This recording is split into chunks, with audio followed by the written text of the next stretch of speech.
This is for all you multi-talented, multitasking, multi-everything people out there. Take it away. Find your glory, write your story, fearless feet will carry you.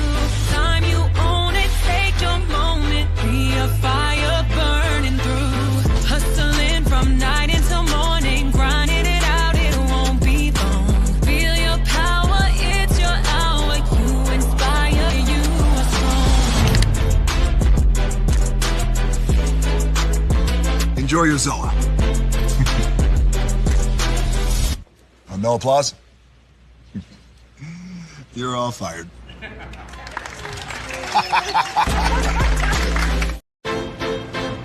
Now that you've reached the stage in your life where quality television is important, Nubian TV is a black network that speaks to your lifestyle.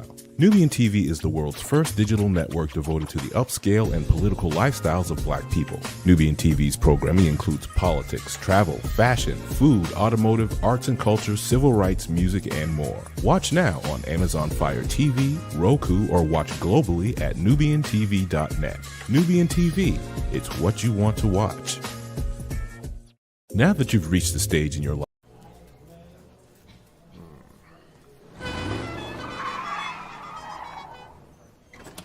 Come with me if you want to live a more delicious life.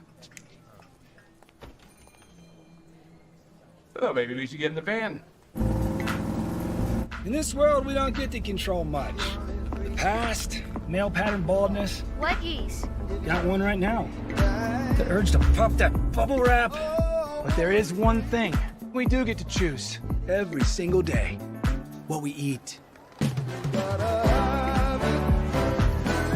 Welcome to the Sonic Department of Research and Deliciousment. We have everything you want, didn't know you wanted, and some things you didn't know were possible.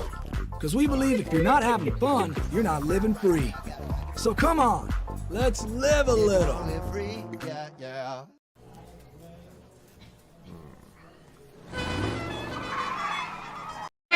Hey, good morning, America.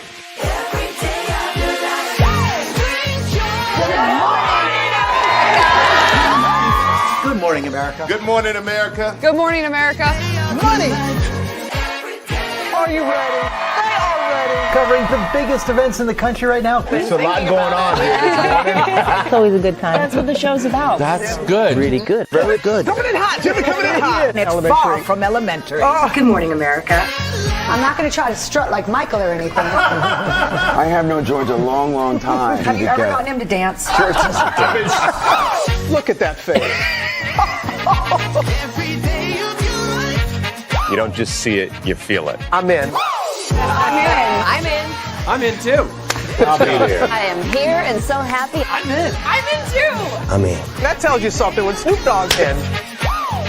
Michael, George, Lara, Ginger. Caesar. Just look at him. Politician. General. Author. Ruler. Man.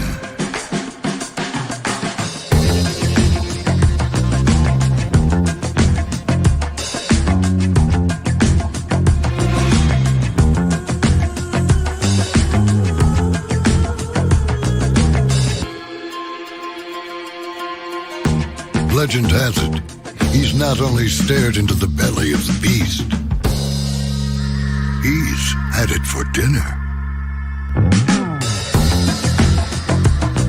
Here he's free to relax, or party, or relax, or party, or relax, and party. His is a world of opulence, excess, and the occasional impulse buy. Not one to rest on his laurels, he's famous for ushering in a new age of entertainment. So, for anyone seeking a place where the sun never sets on a good time, all this awaits. I am Caesar, and I approve this palace.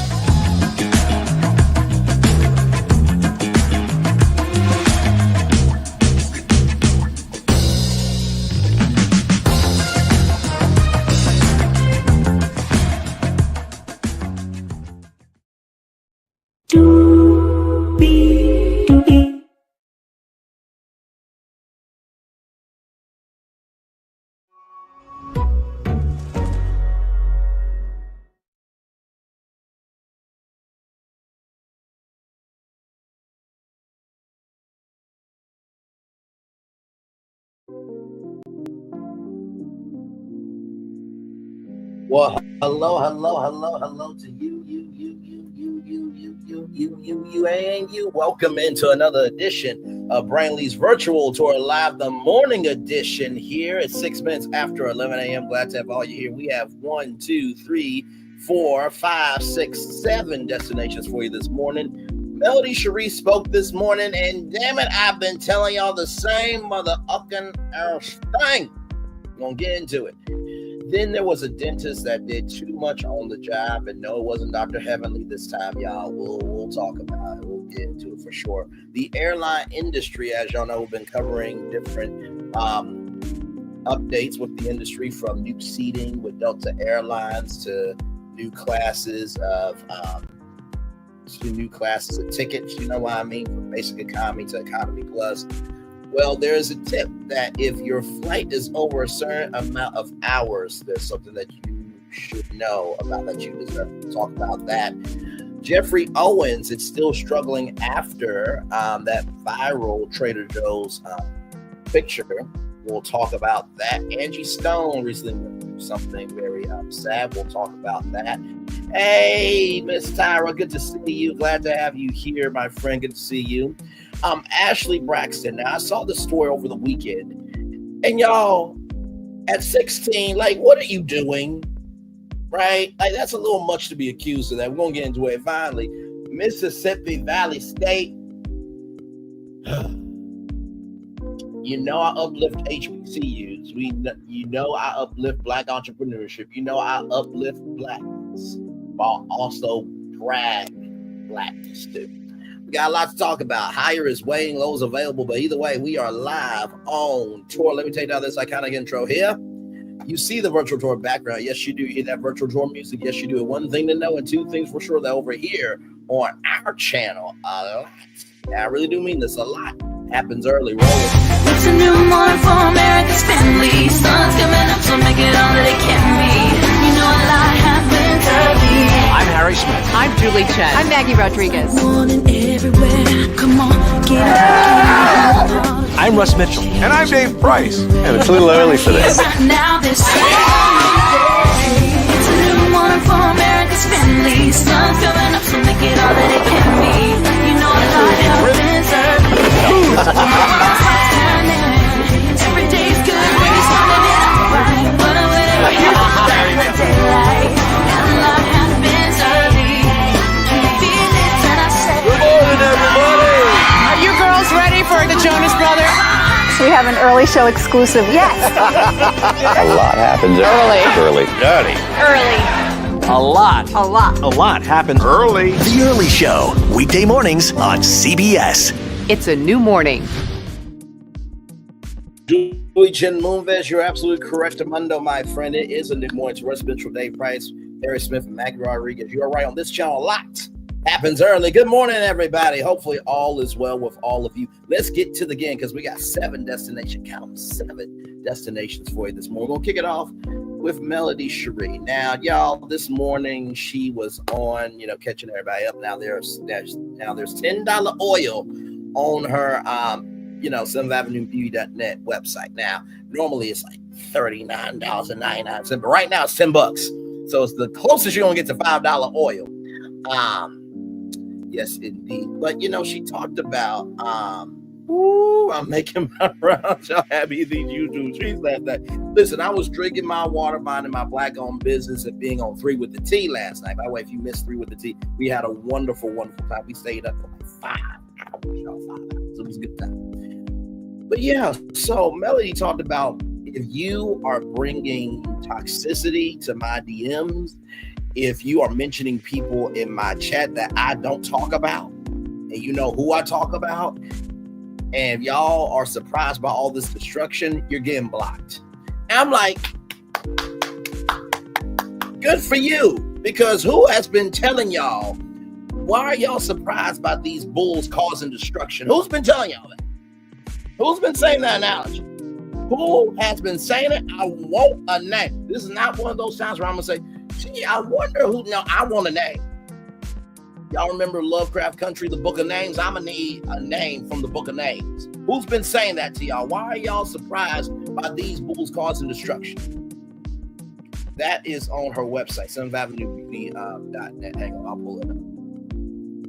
But yeah, I'm going to need somebody to type in a name or the right name of who's been telling y'all that. Why are y'all surprised, right, about these bulls causing destruction? I'm going to need a name before we move on, because I'm going to need it. Because at this point, it's getting ridiculous. It's getting quite ridiculous. I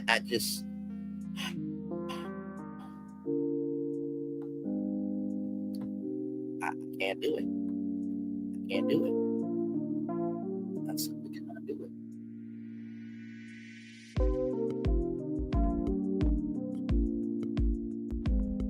Anyway, I'm trying to see the oil.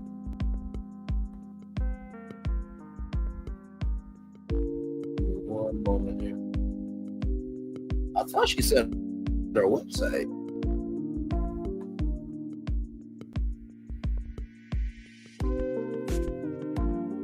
So I think that, okay, this is the one that's on sale. Okay.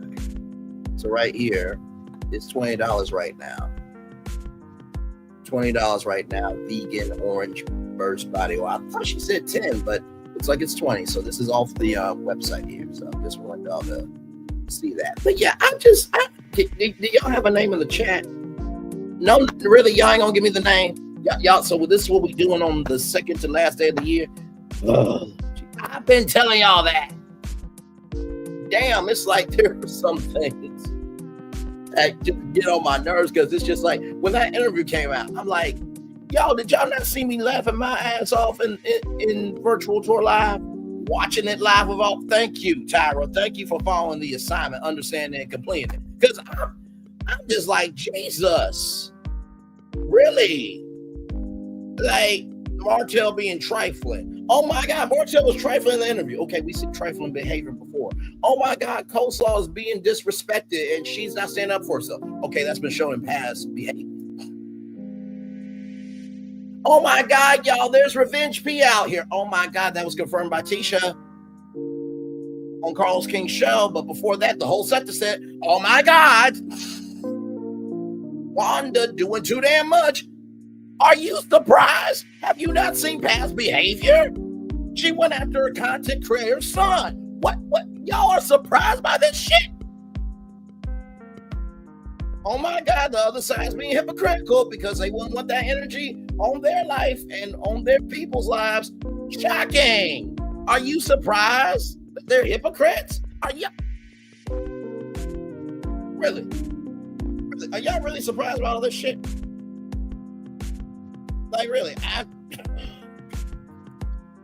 Sometimes when stories, I know y'all want to talk about it because we're family, but I talk about it with y'all because I genuinely love y'all. Otherwise, I could care two damns ucks or ish about it, because I'm just like, okay, you know, different day, same ish. Like, there ain't nothing new.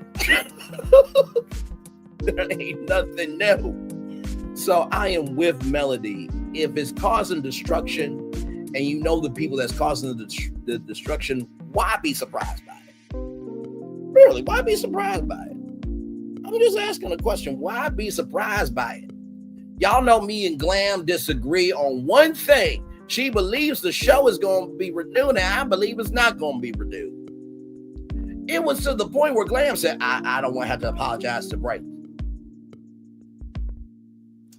Y'all can believe what y'all want to believe, I've told y'all my 5 statements many times before. I am just waiting for y'all to submit your applications for the Rose Parade of you was right, Braylon. Applications are still being accepted. And I want the floats huge. Okay, as huge as the energy was, I'm going to need those floats to match the image. Yeah, we're going to see. We're going to see. And by the way, Carlos, you should really wait for a press release to come out of your show being renewed before saying it. Because it's not on OWN's Instagram. It's not on the OWN Keeping It Real Instagram. It's not even on OWN's press release website through Warner Bros. Discovery. So, not to mention, too, there's not even a Variety or Deadline article confirming that the show's been renewed. The only Deadline article that's talked about Love and Marriage, the franchise, said there's more Love and Marriage happening in 2024. It did not say a renewal. But yet Carlos King is in the industry, though. Ooh, Lord. Will y'all elevate, promote, and invest in this? Beyond stunning to me. Oh, wait. I forgot. Mediocrity, chaos, and tattered behavior is accepted in Hollywood.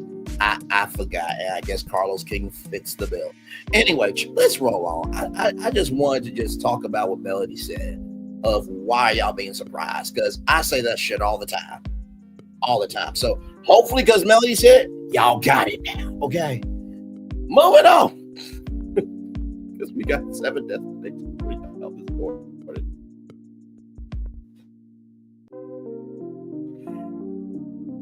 From blackenterprise.com. Okay, from blackenterprise.com. Dentist sentenced to 3. DEA special agent in charge, Sheila Lyons, echoed these concerns, emphasizing the need to hold medical professionals accountable when they violate their oath to not harm. Dr. Philip M. Jensen, a once prominent dentist in Rochester, Illinois, was sentenced on December 18th to 15 years of federal prison for a series of crimes that included stealing fentanyl meant for his patients, performing surgery without adequate pain management, and falsifying medical records. In addition to his prison term, Jensen, 64, was fined $200,000. Lord Jesus. Lord Jesus. Lord Jesus. Jensen's offenses, which spanned nearly 3 years, came to light after patients began showing visible signs of pain during surgery. His actions seriously harmed patients and violated the trust of those who relied on him for care. This case underscores our unwavering commitment to protect the public from those who exploit their position of trust in healthcare, U.S. Attorney Gregory J. Harris said. A parent of deception and harm, Jensen pleaded guilty in August of 2024 to multiple charges, including drug conversion, acquiring controlled substances by fraud, tampering with consumer products, resulting in serious bodily injury, and falsifying healthcare records. The charges stem from a scheme that Todd set up to come to us with the bullshit. Shout out to Mama Joyce. In which Jensen siphoned fentanyl from his practice for his personal use, while leaving his patients vulnerable to excruciating pain.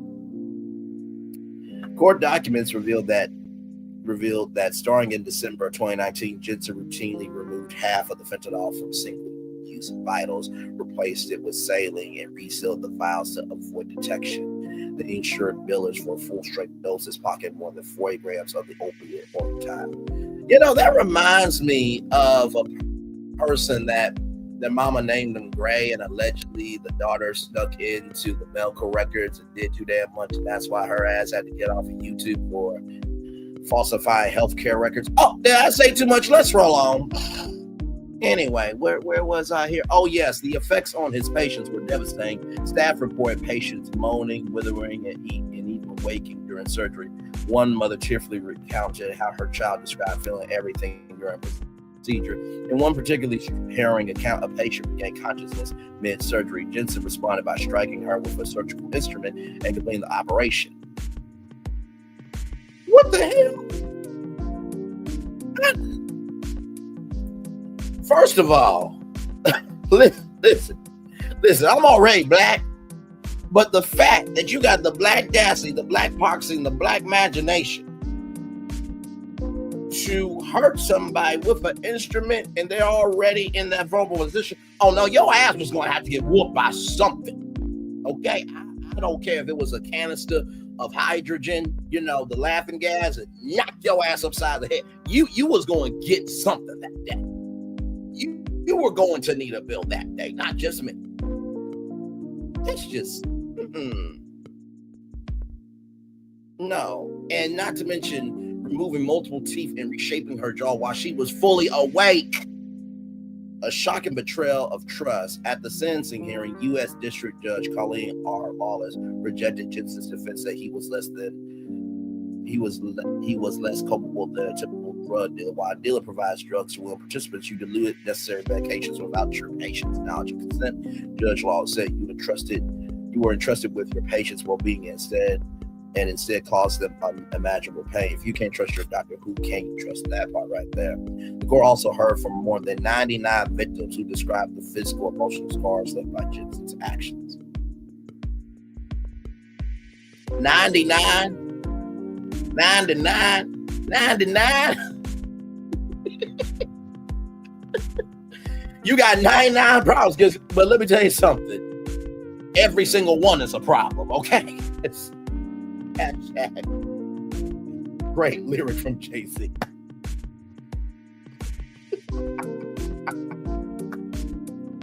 I don't feel bad for your son. Anyway. Oh, Lord Jesus. Okay. Lengthy legal battle. Federal grand jury indicted Jensen in February 2022 on 20 felony counts. He was initially released on bond, but his bail was revoked in July 2024 after he stalked and harassed a potential witness. Did you go to a Diddy party? Good Lord Jesus.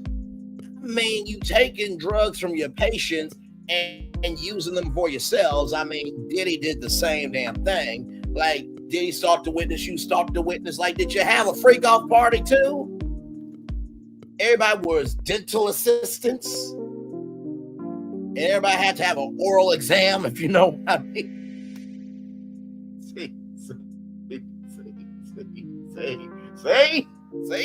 See the dots being connected here, ladies and gentlemen. Anyway, the government presented evidence.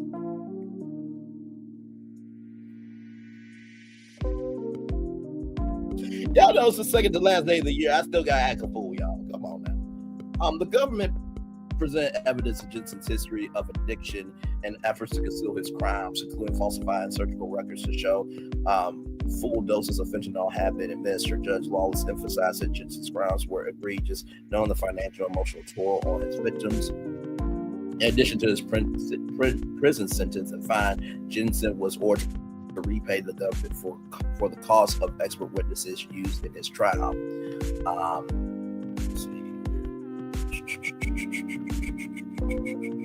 Yes, he also permanently lost his medical license, as he fucking deserved. Yes. Community impact and official statements. The case has left a deep mark on the Rochester community, has drawn attention to the risk posed by medical professionals who abuse their authority. Healthcare professionals who tamper with patient medications not only endanger their lives, but erode the public's trust in the entire system. Said Ronnie Mall, special agent in charge of the FDA's Office of Criminal Investigations, Chicago Field Office. DEA special agent in charge Sheila Lyons echoed these sentiments, emphasizing the need to hold medical professionals accountable when they violate their oath to not harm. Multi-agency investigation. Several federal and local agencies investigate this case, including the U.S. Drug Enforcement Administration's Diversion Unit, the FDA, and the Sangamon County Sheriff's Office and the Illinois Department of Financial and Professional Regulation. This case is a testament to collaborative efforts of law enforcement to protect patients and ensure justice, said U.S. Attorney Harris. Assistant U.S. Attorneys Douglas F. McMyer and Sierra Senior Moore prosecuted the case. Sober reminder: Jensen's crimes are a stark reminder of the importance of vigilance in the healthcare system. For those who trusted him, the betrayal is incalculable. However, the sentencing offers a measure of accountability and assurance that he will no longer pose a threat. Listen, some of y'all need to be, in the words of Phaedra, OGBYN, dentist, tennis expert. Some of y'all need to stay tennis experts like Toya. and slurping wine down your throat because you ain't got no other skill set that's usable. Really? This is disgusting. Like, now guess what? You know what that's going to do? You got to check in to Dr. Heavily now. Now you got to check in to other dentists because you don't know who's being truthful, who's not being truthful. And no, I'm not saying Dr. Heavily would do any of this. Okay? Not saying that. Allegedly, people did call up to, try to get a license. I don't know for what. Okay? Now, it wasn't no millimeters. I believe that Dr. Heavily is a whole enemy by herself, and she don't need nobody to make her an enemy because she does things to cause herself to be an enemy. Okay? But this is ridiculous. Imagine you taking your child to a dentist because you heard so many good reviews, but yet all this shit's happening in the underbelly of it all. Like, are you kidding me? And then imagine yourself. And listen, y'all know Luigi Macron, who palled the United Healthcare CEO. A lot of people said that people are getting mistreated, abused, and disrespected by the system. This is a part of that. Now, that still doesn't negate the fact that Luigi is a fucking criminal and deserve what the fuck he's getting for people celebrating that. Because guess what? If Luigi could do that to a CEO, he could do that to anybody. And that's not right. That's not cool. And it's highly disrespectful. Because regardless if you want to admit it or not, losing somebody that you care about is never cool. This is disgusting. I can't. Moving on. Just can't do it. Just can't do it. All right, y'all. So with that being said, blackenterprise.com. That was just crazy.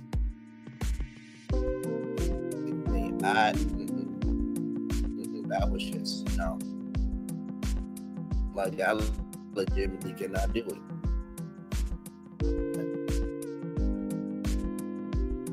Okay, we're good. Okay, I'm gonna make sure it's still live on. Okay. So from blackenterprise.com, federal rules require airlines to issue refunds for controllable flight cancellations or delays. Newly enacted federal rules require airlines to issue refunds for controllable flight delays or cancellations. If you are flying, this is something that you need to know. Airline travelers have new protections this holiday season thanks to a recently enacted federal rule requiring airlines to issue delayed flights and luggage refunds. Thursday was expected to be the busiest travel day of the week with 146,000 passengers. An airline spokesperson told Cairo KIRO7 in light of recent U.S. Department of Transportation updates, passengers can now receive refunds when airlines cancel or make significant changes to their flights, experience major delays or jetbacks, or do not deliver additional services that passengers had purchased. The new rule mandates that airlines automatically issue cash refunds for flights that are delayed or canceled due to controllable factors.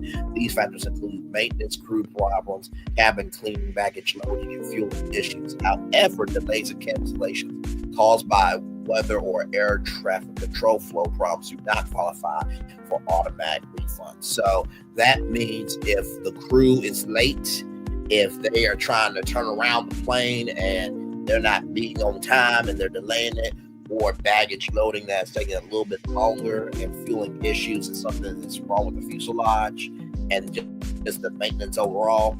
If those factors can be controlled or controllable, as this article will say, our destination will say, then you can automatically get a cash refund.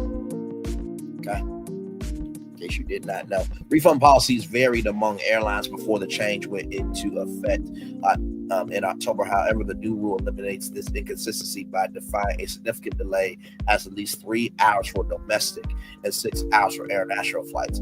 Airlines can still offer another flight or travel credit. However, consumers can decline these offers. The new rule also mandates that refunds for checked bag fees if the bag is not delivered within 12 hours for domestic flights or within 15 to 30 hours for international travel. I like that a lot. Not being able to get refunds when your bag is lost is a big issue. That's a good policy, said Jesse Lane, a passenger. Although changes have been communicated throughout the year leading up to when they went into effect, Many travelers are still unaware of the new protections. I think that's nice, but I didn't know that was an option. I didn't know that was available. Said Nancy Ostrup.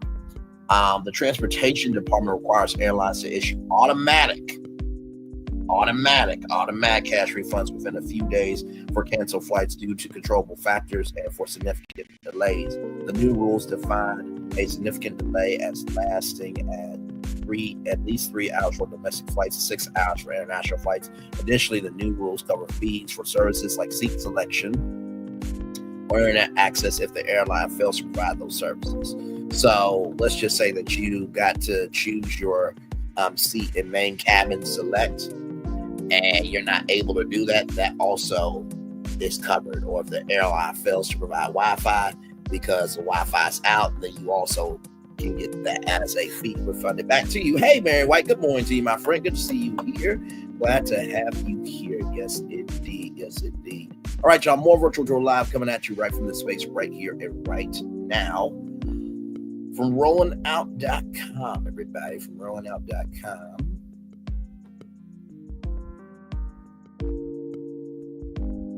As it pulls up here, I hope all is well with you all on this good Monday morning. Tomorrow is New Year's Eve. Yes, indeed.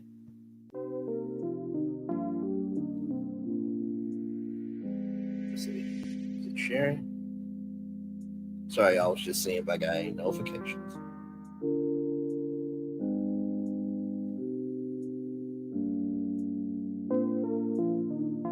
Hey, yo.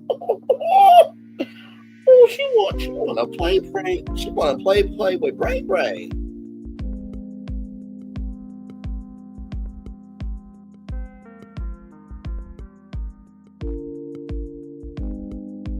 You're Simba, and you are my knowledge. Yes. I love my life. I really do. Anyway, back to our next destination, everybody. For rollingout.com, Cosby Show actor Geoffrey Owens says he is still struggling with a video. Owens bluntly conveys his lack of wealth. Geoffrey Owens, who was famously outed while working at Trader Joe's following his stint with the Cosby Show, indicated he is still struggling every day to make ends meet. Owens, who was a very private person, was thrusted into the worldwide spotlight in 2018 when a woman took a photo of Owens while he worked the cash register at the grocery store. Okay, rollingout.com. I love you, but can we this is the second to last day of the year. While he worked at the cash register and at grocery store, STORE. Can we put? I love y'all. I really do. I utilize y'all website all the time. But please, okay. She subconsciously posted his photo on the internet, allegedly to mock him as a former big-time star who crashed back to earth financially. And the gag is that person who posted his photo to the internet gave him a whole new wave because Tyler Perry and other people gave him gigs, and hopefully that made that person look like the piece of shit that they are. It's always people wanting to talk about other people, but their life is shit behind the scenes. And it never fails. Different day, same person. You know what I mean? On the eve of his new movie, Mr. Santa Christmas Extravaganza, Owen stopped by Atlanta radio station V103, by the way. Y'all could have put V103 in here. This is why I don't get right. Give people credit where it's due. An Atlanta radio station. You know how many Atlanta radio stations there are? I mean, there's KISS 106.10, I think 103.7 FM. And then you got Magic 98, and then you got Streets 102.1. Like, you just say the radio station, Jesus Christ. To discuss his role as Santa, he recalls his time on the iconic TV show, and also being exposed for working a so-called regular job when most fans believe he was swimming in riches. Trader Joe's was a wonderful job, he said in a recent interview with V103's Atlanta's Big Ticket Morning Show. Okay, so y'all want to say it after the fact. Y'all could have just said it right here, but okay, I give y'all credit anyway. I still love Rolling Out. Don't get it twisted. That just, in the words of Candy Bird, it just irks me. He said in a recent interview with the 103 Atlanta Big Tigger Morning Show, I've gone back there since it all happened, and basically I asked for hours to work there again. So here it is here from E! News. I still struggle to make a living. Oh. I struggle every day to make my ends meet. Former Cosby Show star Geoffrey Owens is still struggling to make ends meet. The actor sits down for a recent interview with V103 Atlanta's Big Tigger Morning Show, where he reacts to being job shamed after a viral post in 2018 that showed him working behind the register at grocery store chain Trader Joe's. In the new chat, the 63-year-old, who became well known for his character of Elvin on The Cosby Show in the 80s and 90s, defends his side hustle and shares what it was like to be job shamed by the internet. Someone came in and took pictures of me, and I was like, well, now that this is breaking, I'm not going to feel comfortable working in this store, wondering if this customer, wondering who's around with a camera, it's going to be just too. Okay, got you. I'm a very private person, I don't want to be doing my job thinking that every other person might be having a camera taking pictures. Got you. So I quit. It wasn't like I quit knowing that I was going to be making a lot of money soon or anything. I just felt like I wasn't going to be able to handle that kind of scrutiny, that kind of attack on my privacy, basically. Well, see, look at God. Look at but Trader Joe's was a wonderful job. I got to give a shout out to those guys. It's a wonderful place to work. Okay. And in fact, to be honest, I've gone back there since. Oh, you have? Happened. Yeah. Really? And basically, I asked for hours to work there again. Because let me make this clear to everyone listening. Even today, right now as we speak, I still struggle to make a living. Oh. I struggle every day to make my ends meet. And people can't get their heads around that. In fact, the star, whose most recent credits include Papa's House and Mr. Santa A Christmas Extravaganza, says he's still dealing with financial hardship, adding that it's a reality for most working actors today. But he also adds he's extremely grateful. People have the impression that, well, you're making a lot of money. What's the problem? Why would you have financial troubles? They don't understand the specifics of how my industry works. They don't understand the salaries, the pay scales. Well, a lot of people would imagine that you had those wonderful residual checks on the Cosby Show. Right, which were never particularly wonderful for me. Okay. Oh, wow. Remember, because I was not. You were here and there. I was here and there, right? I did maybe 20% of the show. Okay. That's what drove me to work at Trader Joe's to begin with. But I, honestly, I'm not much better off now than I was then. Really? Right. I'm grateful for the work I have. Right. I work more than a lot of people. Right. So I got to keep perspective. But the fact is, I struggle every day to make my end. I have certain expenses. No one has to know what they are. But everyone has expenses. Right, exactly. Everyone has needs and stuff like that. So there you go, y'all. While Owens didn't specify if he was still an employee at the grocery store, he told Tigger why he abruptly quit the job. I'm a very private person. Owens explained it wasn't like I was planning knowing that I was going to be making a lot of money soon or anything, but I just felt like I wasn't going to be able to handle that kind of attack on my privacy. Owens, 63, told the radio show host that he was never ashamed of working at Trader Joe's. He said it was necessary since his residual checks. The Cosby Show was never particularly wonderful. I remember it was G.M.I. Sanders, if I'm not mistaken. She showed like a check for 1 cent.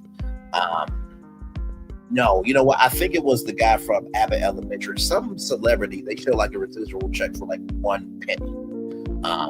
Yeah, it was bad, y'all. It was really, really bad.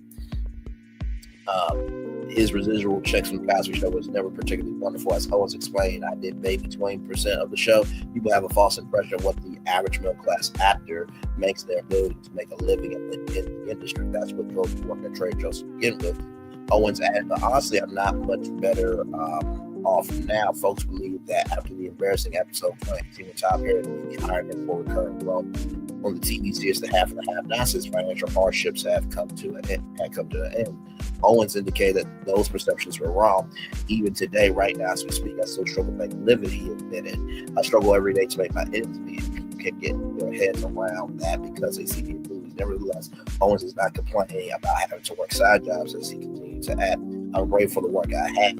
He added, I work more than a lot of people do, so I gotta keep perspective. I think my thing is this, right?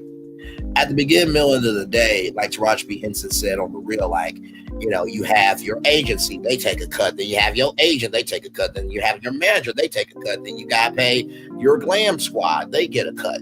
Everybody gets a cut, and then it gets down to you. And there's your check, right? So I totally get what he's saying. And, you know, with pay scale and SAG-AFTRA, if you're union or not, all that does factor in. So he's not complaining to me.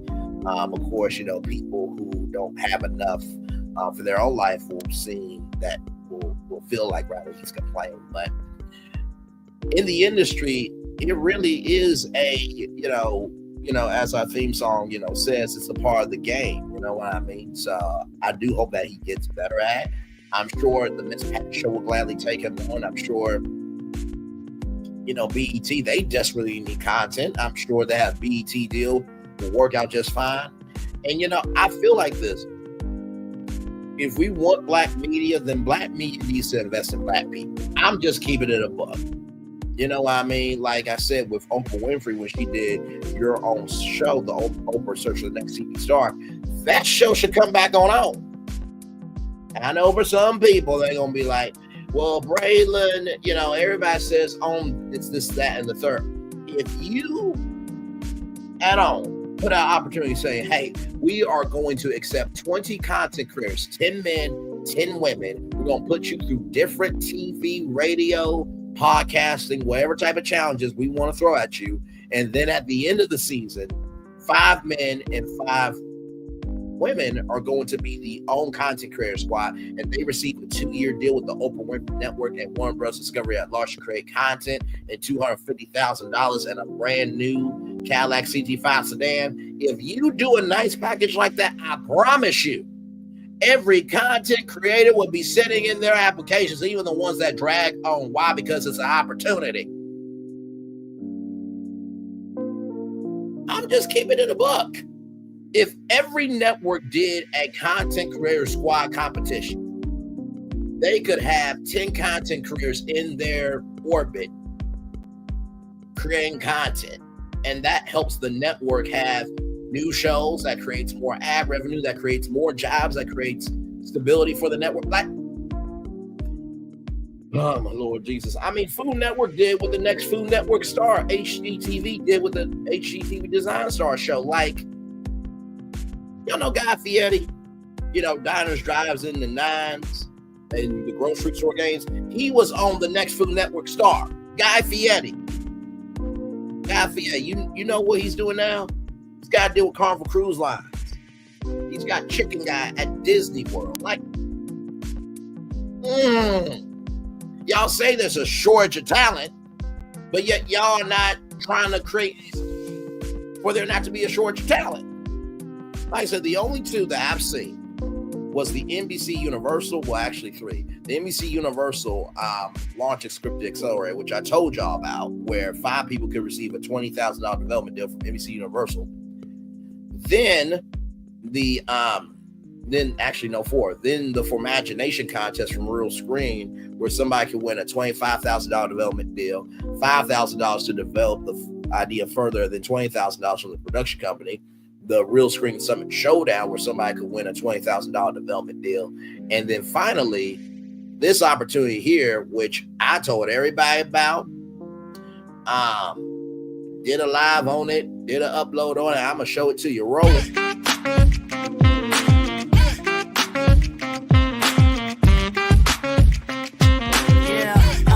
Yeah, we hustle all day. Yeah, we're working, let me play. You know me, work real hard, now we're ready, let's play. Ay, hustle up, yeah. Ready, set, let's go, yeah. Hustle up, yeah.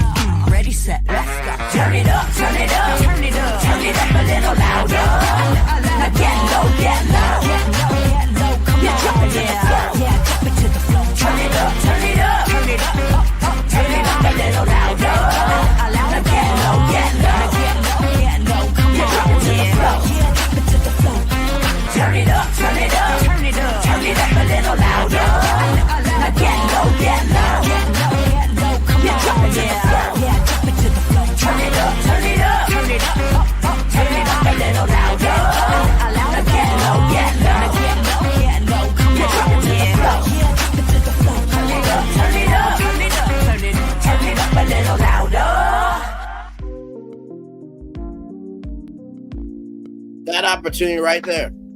Tubi gave an opportunity where any content creator could have submitted a movie or a TV show to be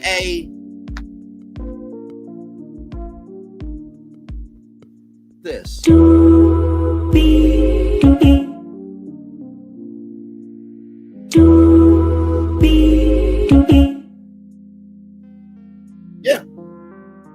Yeah, that was an opportunity. So, like I said, I'm gonna need Disney to get on it with a content creator incubator, okay, or content creator program where, you know, there's some content creators that can work for Disney. And honestly, we talked about this during the Creator Economy Destination on the last virtual tour that we were on together, of how there was a person in one of our articles that said influencers will be the biggest freelance position of 2025. So let's keep it to the buck. All right, y'all. With that being said, we have more virtual tour live. We're going to take a commercial break. And when we come back, we got Angie Stone, we got Ashlee Braxton, and Mississippi Valley State. Whoa, buddy. When we get to Mississippi Valley State, I got a lot to say. You got a lot to hear. We are live on tour. Like, comment, share, subscribe. We'll be back right after this. We're live. We're on it. Welcome to Universal's Volcano Bay. A new wave of theme park. A new kind of paradise. Here, time doesn't fly. It simply floats by. And when it's your time to ride, you go right to the slide. Yep, paradise works in amazing ways. You're welcome. Volcano Bay. One of 3 amazing theme parks at Universal Orlando Resort. New Orleans don't make a lick of sense to most people. A big city built below sea level that throws logic out the window and beads to strangers. And our chicken is no different. A fast food restaurant selling fried chicken that takes 12 hours to marinate? That makes no sense. But it does make delicious. The best recipe for big flavor ain't about logic. Because you know magic when you see it or when you taste it. We don't make sense. We make chicken. Love that chicken from Popeyes. Hey, good morning, America. Every day of your life. Good morning, America. Good morning, America. Good morning, America. Money! Are you ready? They are ready. Covering the biggest events in the country right now. There's a lot going on here. It's always a good time. That's what the show's about. That's good. Really good. Very good. Coming in hot, Jimmy, coming in hot. It's far from elementary. Oh, good morning, America. I'm not going to try to strut like Michael or anything. I have known George a long, long time. Have you ever gotten him to dance? Look at that face. You don't just see it, you feel it. I'm in. I'm in. I'm in too. I'll be here. I am here and so happy. I'm in. I'm in too. I'm in. That tells you something when Snoop Dogg's in. Michael, George, Lara, Ginger. Open your eyes. Think of the one place you've always wanted to see.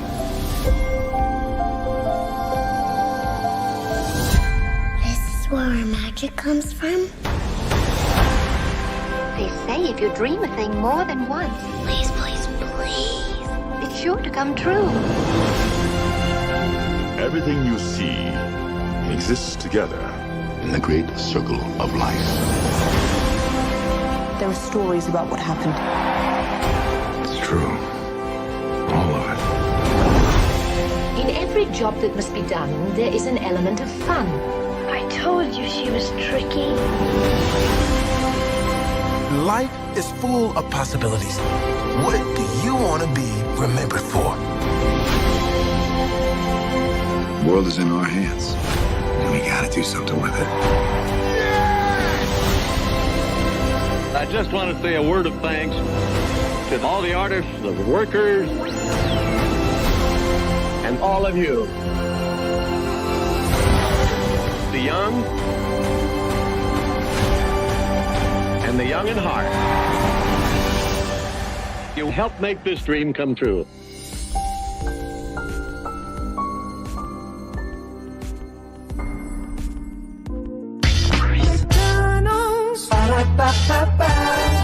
I'm loving it.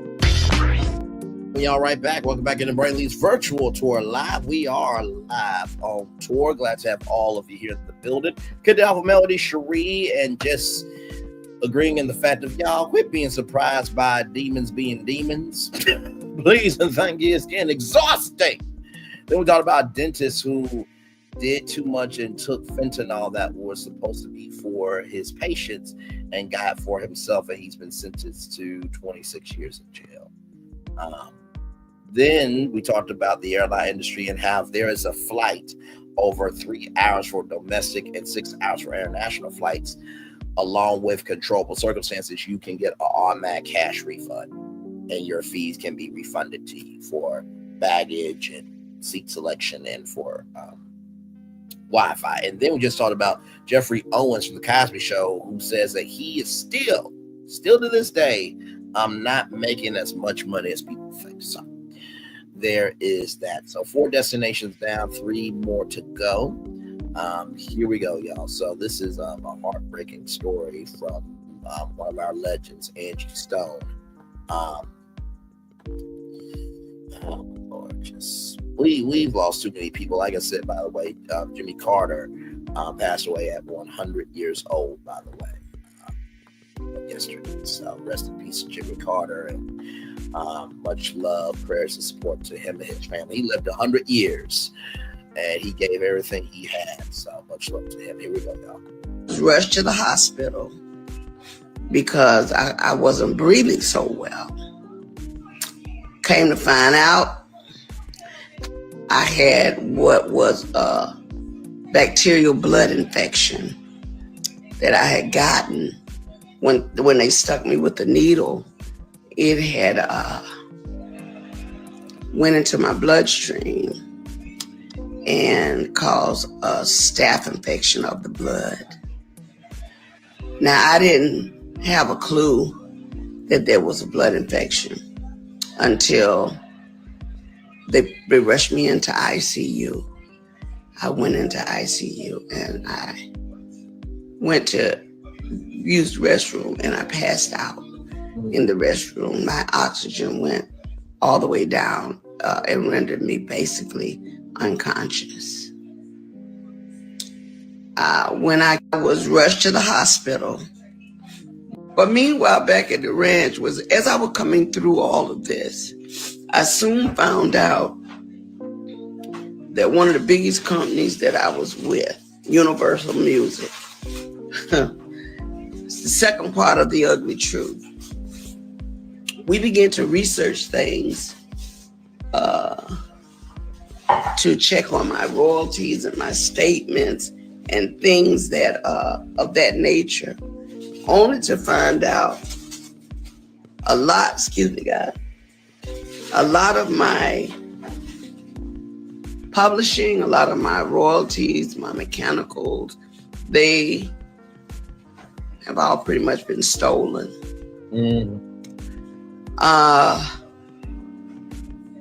As I begin to find out things that I never had to look into, because when you hire a team of people that to some degree, but meanwhile back at the ranch was as I was coming. Woo, my Lord Jesus. So y'all heard it from Angie Stone herself. It cut off, I'm assuming, because as you hire a team of people, you rely on them and trust them and to make sure that everything is in order. First of all, thank God. Let me give y'all the intel here. Thankfully, after 2 weeks, the infection cleared up. However, as she was getting better, and she says that she learned her record label had been stealing money from her, and that blood infection had left her hospitalized and unable to perform. First of all, if you're stealing from your artist, you're shit to me. Those artists put time, energy, and commitment into going into that studio and trying to give the best that they have from the place that they can give it, right? I remember, the Toni Braxton Unbreak My Heart, right? And it was a horrible contract with LaFace Records, and Toni Braxton had to declare bankruptcy, right? And also too, when it comes to controlling, the voice of the culture, we all remember Strange Fruit and Billie Holiday and how white people did not want her to sing that song. And Money Long talked about how her record label wanted her to write songs for non-soulful artists, and she was like, no, I'm not doing it. So it seems to me that recording labels like to culturally appropriate. Now, this is just my opinion. This ain't nobody's opinion in the chat. So I don't want to hear nothing, okay? This is not my people. This is me. Now, I'm saying this from a media point of view. Y'all know I'm the media nerd of social media. And this is what I do. It seems to me that music labels and media in general like to culturally appropriate blackness, but not culturally appreciate blackness.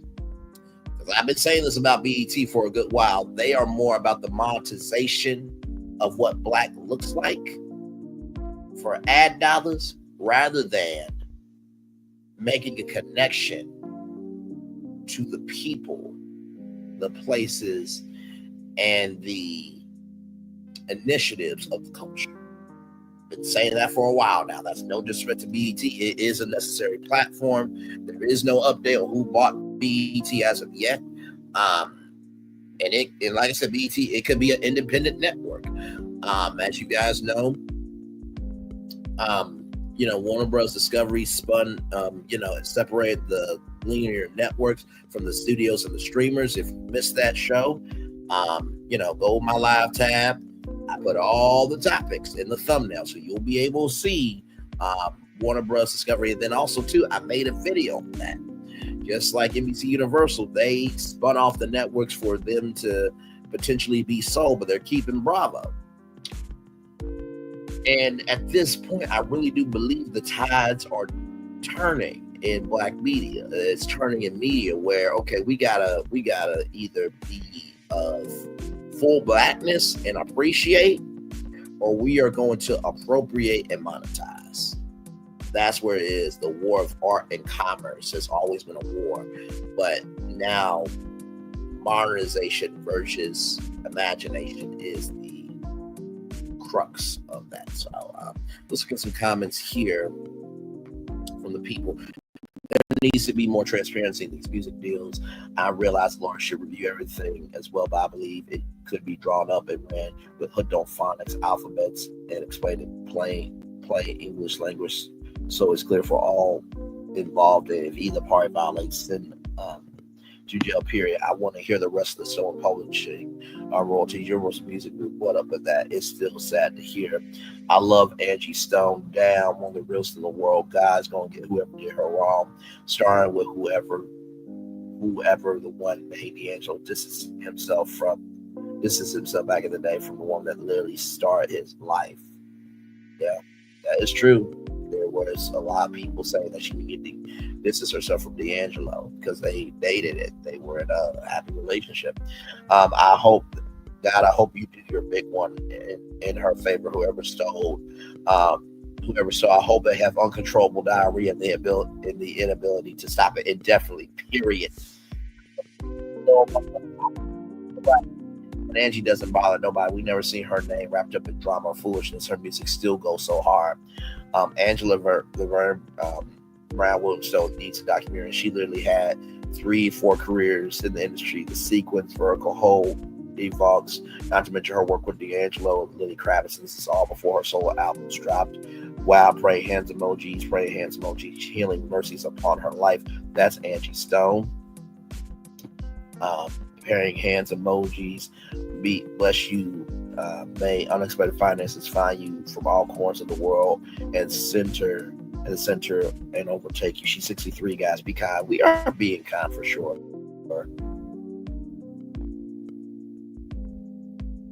Damn, I can't eat. I can't sleep after hearing this. Get well soon. Praying hand emojis. Now, listen, Tyler.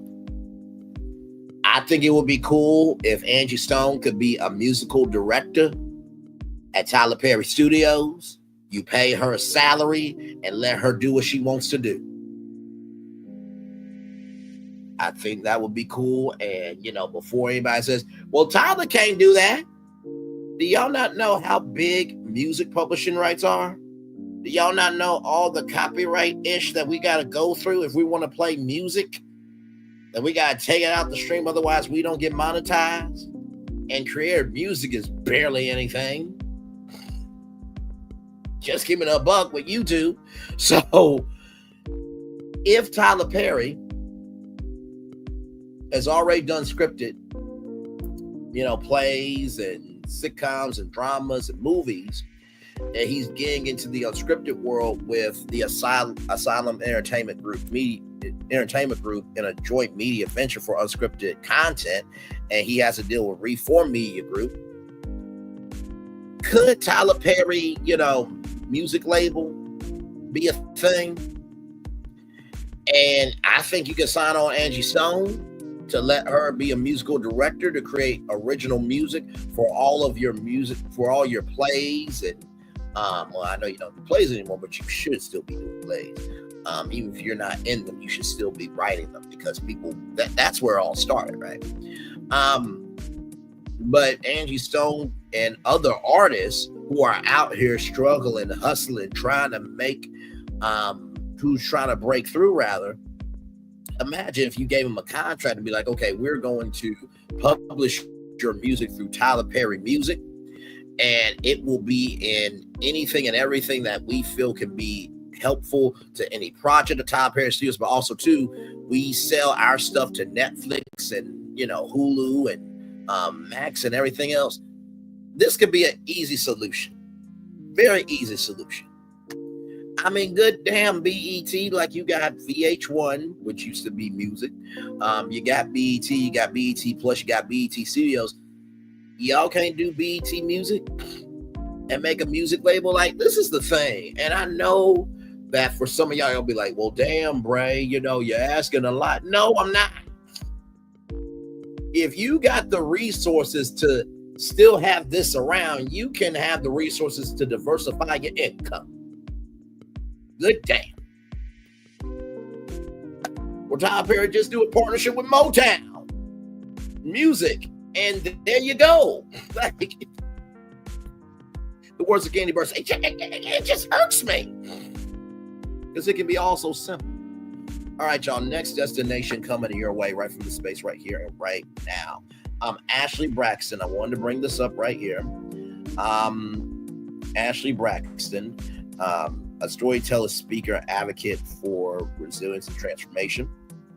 My journey is more than a tale of survival. It's a testament to the power of reclaiming one's worth, facing trauma, rediscovering joy.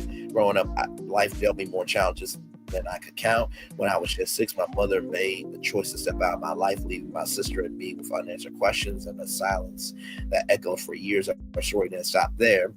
What followed were years marked by physical, mental, emotional abuse, from the chaos of a broken home to the complexities of being misunderstood because of my last name, Braxton. Yes, I'm from a family that has touched the world of music, but fame did shield me from pain. To me, the idea that someone with a famous family could suffer abuse did fit the narrative, but it was my reality. Behind closed doors, I endured, I learned, and I fought to understand the shadows that haunted me. What I've come to realize is that abuse, as shattering as it is, also holds layers that reveal both vulnerability and strength. Each time I opened the door to my past, I faced the darkness, I unpacked the pain, I found pieces of myself that I had seen before. It was through this raw journey of healing that I discovered a deeper purpose to use my voice, not just for my own healing, but to inspire others to rise from their own stories of struggle. So right here today, I stand proud as an MC, speaker, and events manager. I bring warmth, authenticity, and genuine connection to every stage I step onto. Whether I'm guiding a room full of guests or speaking about overcoming adversity, I bring my entire self to the moment. And while my past may have shaped me, it does not define me. It fuels me. My life now is about embracing the dream from a little girl who once believed she was worthless, to a woman who knows she's worthy rather of every smile, every dream, and every ounce of love. I want the same for you, because you too deserve to know your power, to rise above the noise of your past, and to rewrite your own story.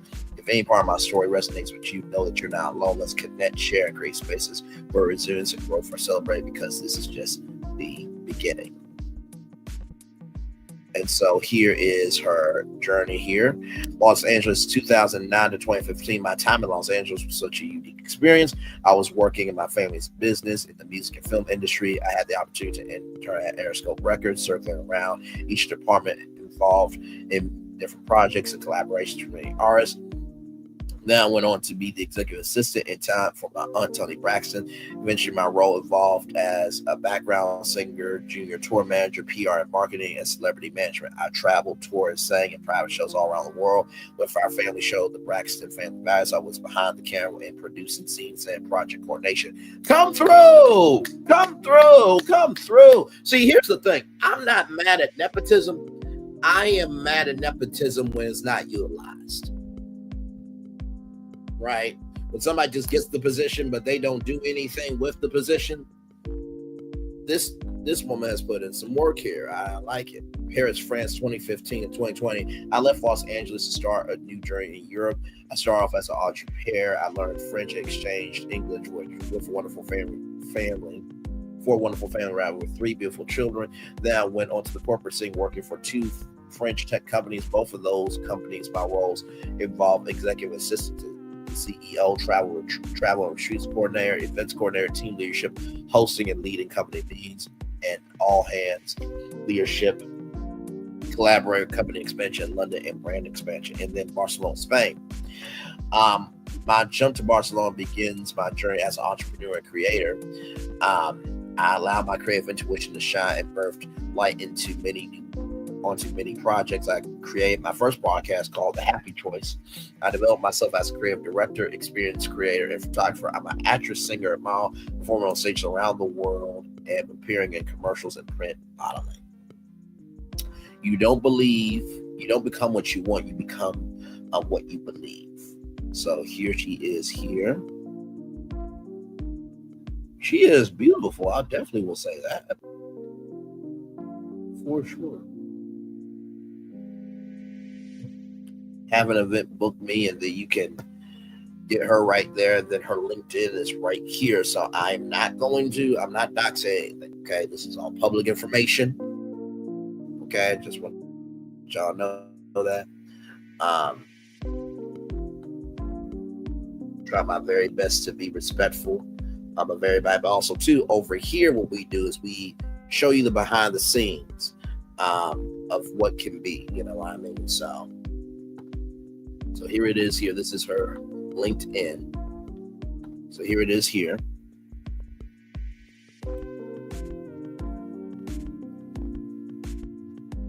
So freelance event operations manager. I spent over a decade running the show from the high energy America's Cup to intimate corporate gatherings. I thrive in fast-paced environments where innovation, precision, and touch of flair are non-negotiable. What I bring to the table, event strategy, execution, from sketching out the big picture to nailing the last detail. I lead events that flow smoothly, hit the market, leave an impression, team leadership and team management. I know how to get a team to sync and work toward a vision, no matter how tight the deadline or high the stakes. Operations and budget oversight, budgeting, vendor wrangling, and risk management handled. I keep everything running efficiently and cost effectively, so you don't have to sweat the small stuff. Innovation, cultural competency. With experience across continents, I tailor every event to fit diverse audiences. I understand cultural nuances and know how to create events that resonate anywhere in the world. Communication and hosting put me on stage or in front of the audience. I keep things moving, whether I'm emceeing, lead conversations, or connected with stakeholders. I bring the energy that keeps everyone engaged. Why work with me? If you want a global event manager who's all in, who covers every detail so you can focus on what matters, and who has the passion to turn concepts into experiences that stand out. We should talk. I don't do half measures. I'm here to make sure your event goes from vision to showstopper reality, ready to collaborate. Let's make it happen. She does her thing. And so she has worked at Ledger, Open Classrooms, and Double DD Inc. So she's definitely done her thing. So I wanted to give that context because I truly believe at the beginning and end of the day, in order to understand where we're going, we got to understand the person and who's a part of the destination. So with that being said, here we go with this story here from the Jasmine brand. Here we go, y'all.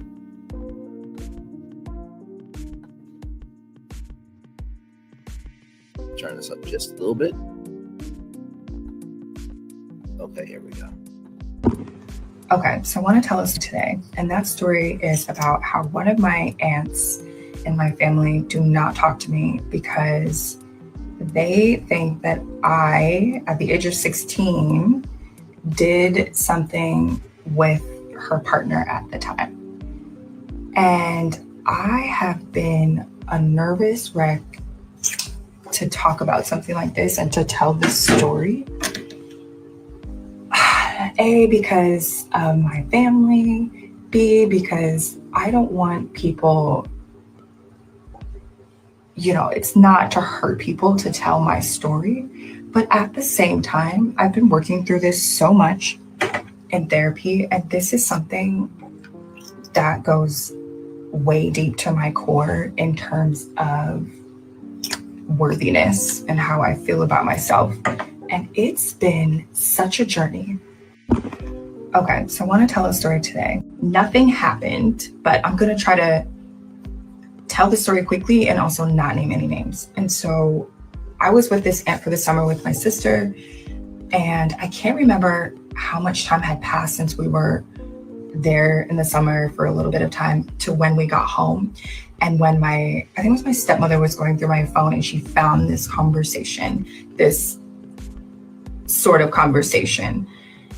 And she showed it to my dad, and my dad called that aunt and we spoke about it and we talked about it a little bit.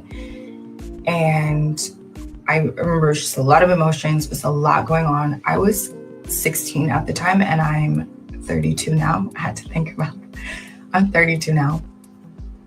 And so, oh my God, it's been 16 years. This is wild. Anyway, okay. Nothing happened, but I'm going to try to, my aunt was there for me. She was very kind and very nice. She was like, I'm so sorry that this happened to you, blah, blah, blah, blah. And not blah, blah, blah, but she was very kind and it just felt like safe, you know? But then as the years have gone by, it's like that mood and that assumption that I didn't do anything because I was a child was not that assumption anymore. And it boggled my mind because it was like, wait, but if it happened or if it was true, then that would make him, you know, and like, you're okay with that? Like that's what you would like to hear? My aunt was there for me. She was very kind. It just felt like love from my family was just cut off and gone. And you're like, but wait, that guy? And it made it even worse because it was like, wait, this guy that was doing this to you on TV?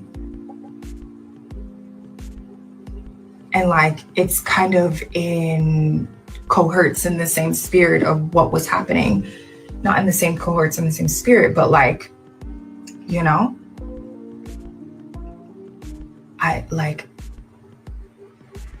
It's so painful. And I know that the ladies, the men, everybody who has experienced this sort of feeling when your family doesn't, it just felt like leave you, or when you're at an age where you shouldn't have been put in that situation to have to navigate it. And however you navigate it was however you navigated it. And this is what I learned in therapy is like how I navigated it and how I dealt with it was how I dealt with it. But the most important thing to understand is that I never should have been put in that spot in the first place. And I think that's the devastating part, is that you realize that you didn't ask for that. You know, I did not ask for that. You, or when you're at an age. Okay.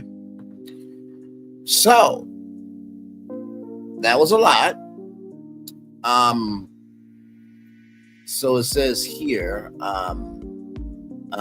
One of her aunts cut ties with her for years over suspicions that Ashlee, at just 16 years old, acted inappropriately with the aunt's then partner. According to Ashlee, she and her stepmother discovered a text between her and the aunt's then partner. Initially, Ashlee said that the aunt was understanding, even apologetic about the situation. However, she claims the relationship soured over time, saying my aunt was very kind at first, but as the years went by, the assumption that I didn't do nothing because I was a child was no longer there. Social media users have been speculating about which Braxton Shari might be involved, though no one at the family has publicly addressed the claims at this time. What are your thoughts? Let us know. Let us know in the comments. Let me get Ashlee Braxton's IG up here because I want to hear if there's anything else. First of all, to me, I feel like if she was 16 years old, she was 16 years old, and no 16-year-old man or woman should ever be accused of that. And she's right. That would make him a PDF file. You know what I mean?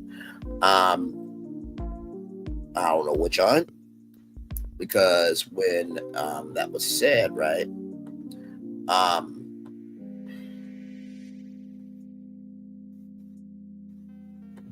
When that was said, to me, I'm just like, okay, everybody's been on TV, right? And of course, we don't know if it was Tracy, because Tracy is no longer here and she is going to rest as she deserves to rest. But it's just the fact of, if that aunt said that she did nothing wrong and then, now switching it up, what's the reason for the switch up? Did you find out something that you didn't know before? Like, what was the change? Anyway, I'm trying to get her other Instagram. Okay, apparently she has made her personal account private. That's her right to do that. I would imagine being able to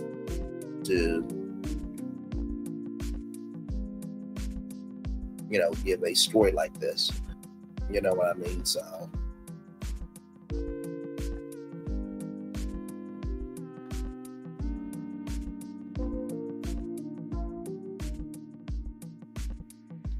let me go to her TikTok. This is a lot.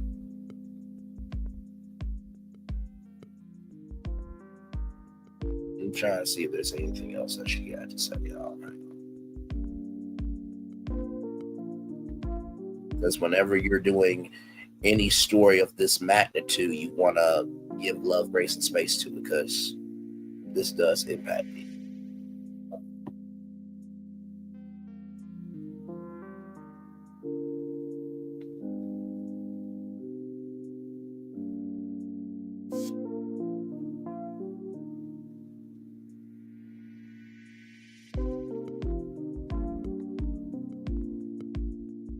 Okay, here we go. Hey guys, okay, I appreciate the love, the support. I think it's an important topic to talk about. But the whole point of me speaking about the situation, not to ostracize somebody, it was to actually shed light upon this sort of situation. And there are so many women and men and people in the world who have to be silenced. And the point was to voice what happened to me. There is no right way. There is no wrong way. There is other sides of the stories. I don't believe that I need to come out with a bang and with guns blazing. And it's not who I am. It's not actually my character. And it's not what I was intending to do. And so as this is evolving, the point that I'm trying to make is that this happens to people.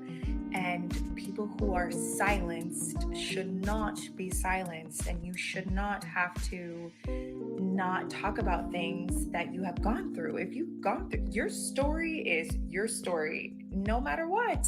And if you want to tell your story, you can tell your story. What's the problem? That's the point about all of this. I tell my story so that I can encourage others to tell theirs. And maybe if I tell my story, and maybe if I share all the things that I've gone through in my therapy and all of these things, that maybe somebody else will have the courage to either heal their own life or heal somebody else's life. That's the point about all of this. So in all of this, I take it for what it is. There's no right way or wrong way to talk about it. Like, there's no such thing as perfection, and there was no perfect way to talk about it. However, there have been so many of you who have been sending me messages, who have been supporting me, who have been encouraging me, and who have opened their hearts and their lives and their stories up to me. And as I'm getting older, and as I'm developing into a woman, and as I'm going to have kids and all of these things that I get to be as a woman, the most important thing is that I get to be free, and I should be able to talk about whatever it is that I want to talk about. And if something has happened to me, I don't feel that I should have to be silenced. I should be allowed to talk about whatever has happened to me, even as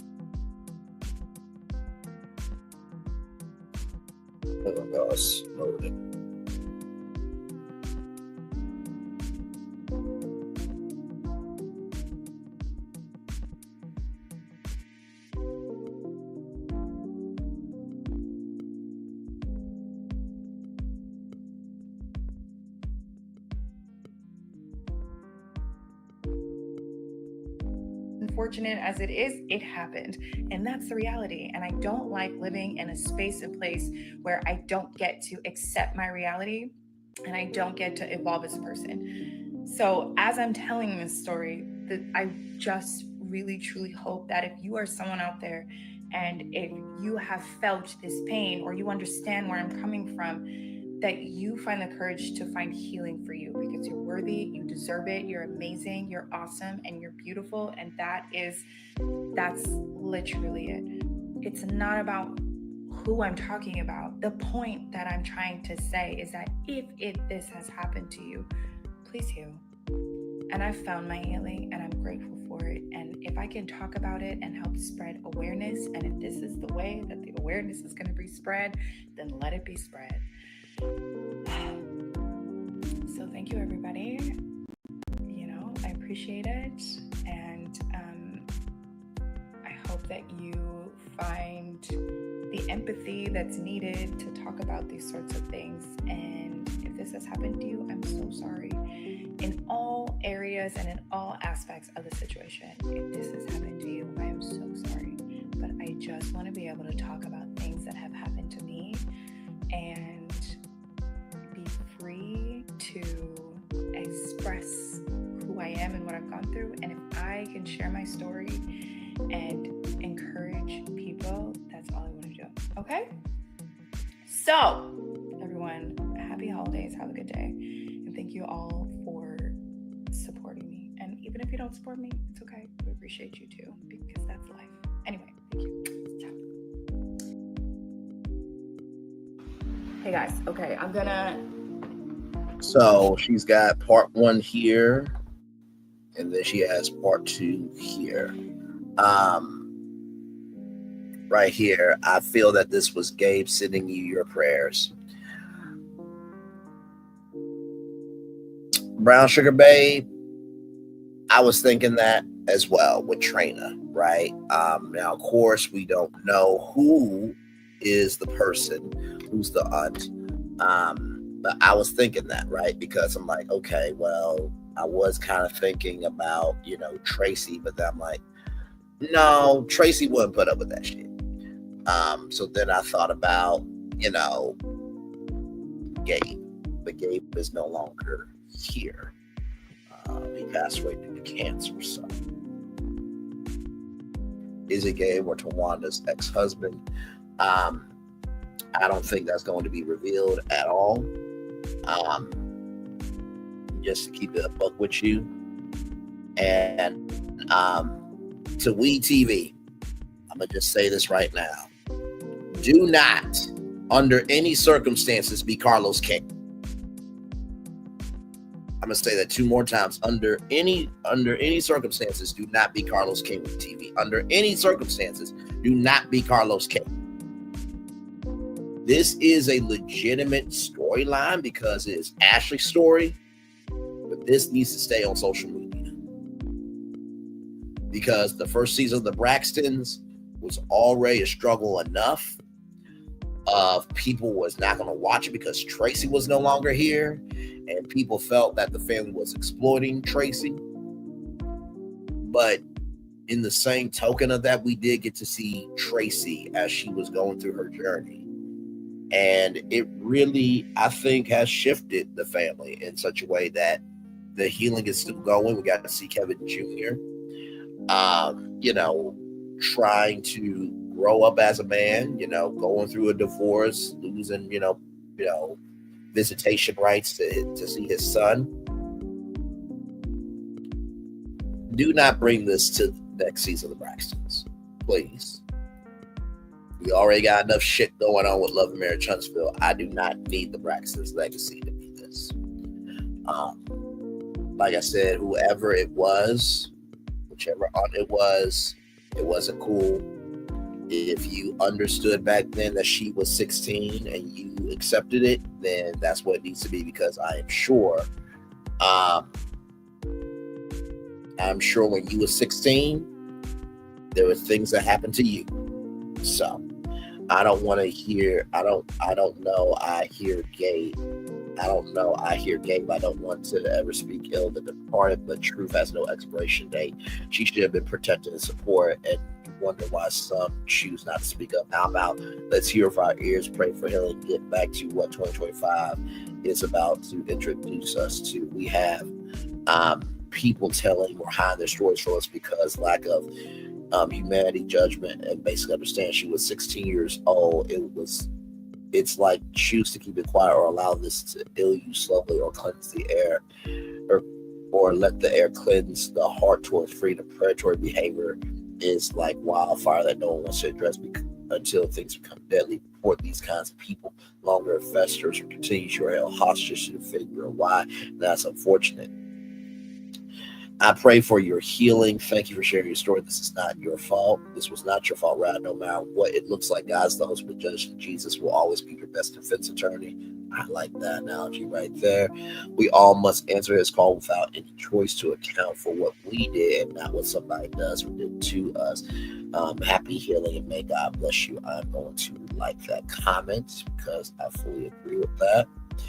Look, if my husband was sexting my 16-year-old niece, I would consider it as him grooming her. Being mad at the niece and not your husband is where I don't care which Braxton it is, that part.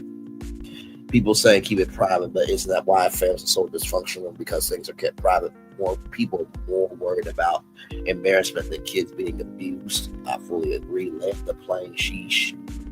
It's her plane. It's her plane. And I get why she is not saying any names, because she doesn't want to muddy the waters. Now, of course, this is going to muddy the waters because now, wherever the aunt is, they're going to have a private conversation behind the scenes.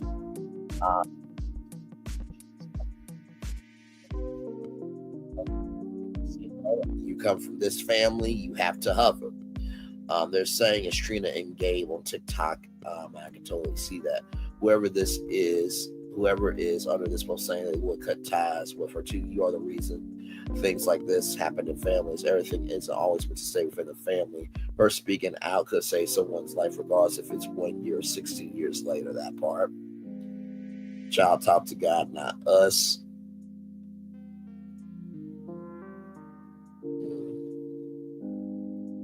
Oh, wait a minute. You should talk to God when that man's cheating. Oh, my. Oh, Lord.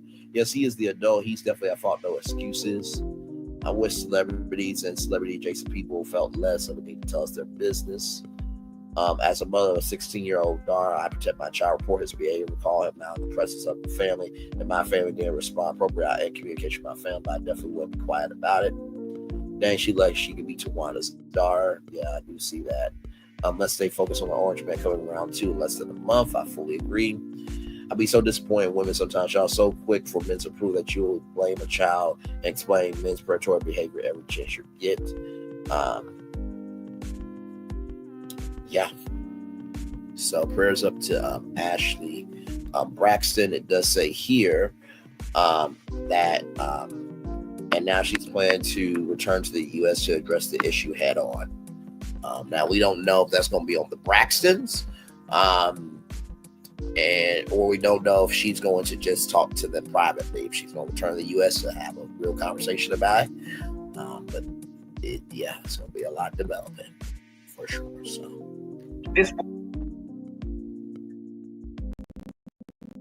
So there we go. All right, y'all. More Virtual Draw Live coming at you right from the space right here and right now. Y'all, this story here. Oh, Lord, I try my best to elevate Black entrepreneurship, and we do that. I try my very best to elevate Black HBCUs. We do that. I try to elevate the good of Blackness, and I do that. We do that. But this right here, let's talk about it. From Revolt, courtesy of Yahoo News, Mississippi HBCU slammed over 47 inauguration invites. The Mean Green Marching Machine of Mississippi Valley State University, MVSU, may be headed to Washington, D.C. to celebrate the swearing in of 47 as the 47th president of the United States. The HBCU, founded in 1946 during segregation, was founded in 1946 during segregation slavery times. As a vocational college, was invited to the dismayed social media users to participate in the inauguration on January 20th, 2025, the same day that the nation will observe Martin Luther King Jr. Day.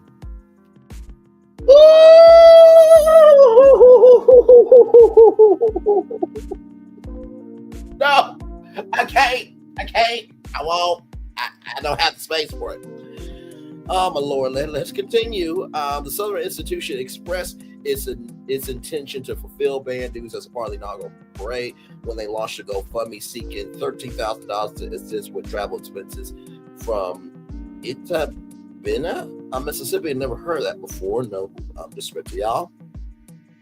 To the capital, food, housing, transportation of equipment, and told the fee will cost $350,000. The statement posted to the school's website reads in part, this historic invitation highlights the band's legacy of excellence and cultural significance, showcasing the university and Mississippi's rich heritage globally.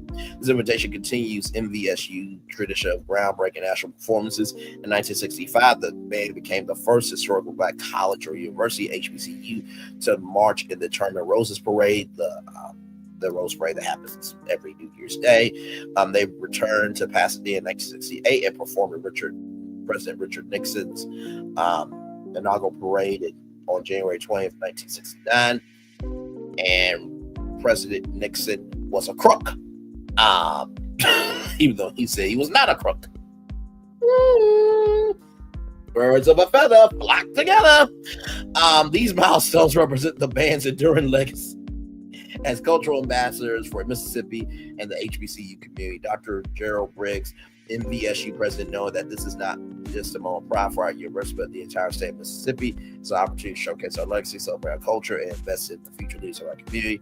On Saturday, just 2 days of crowdfunding, just shy of $3,000 have been donated. A look online reveals not everyone agrees with MVSU and Briggs about allowing the HBCU student-led band to join in on the history-making day.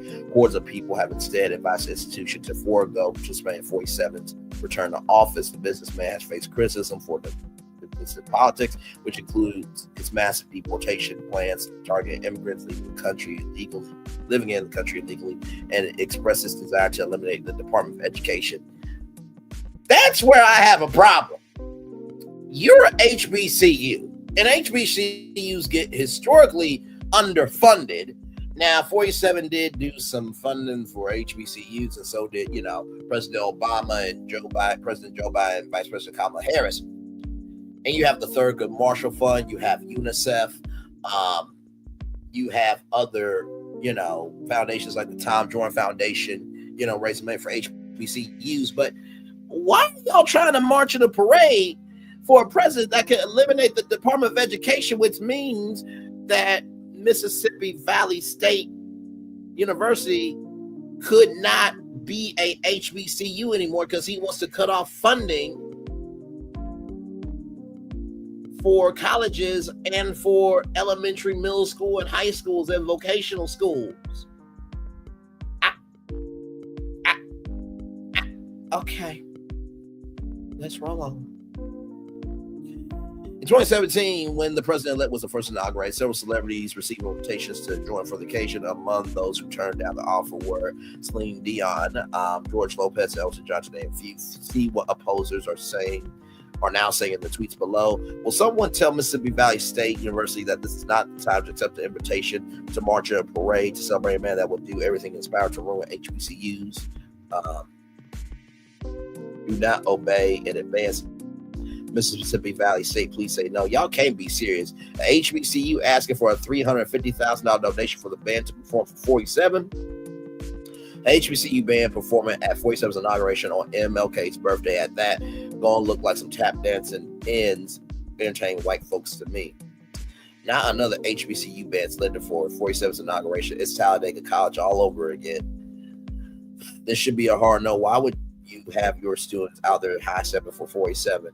Mississippi is the land of Fannie Lou Hamer, Medgar Evers, and Ida B. Wells, and you are about to willingly allow this historic HBCU to take this step backwards. Just say no. Mississippi Valley State MVSU Devils has a proud history of standing up for Black history, equity, and justice. However, accepted an invitation to perform at 47's inauguration on Martin Luther King Jr. Day. It's a disgraceful betrayal of that. I'm gonna read out the rest to y'all. I can't show y'all that because it'll show off my email address. Okay,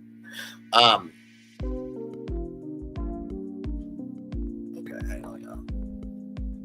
Hang on one second. This is what I'll do. Hang on. Give me one moment. Because I do think y'all should see this, what he said, because I think that this is really important. Hang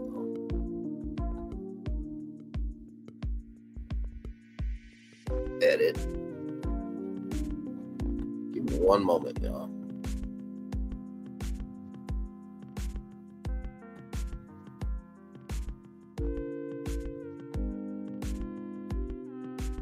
Save options. There we go. Save as.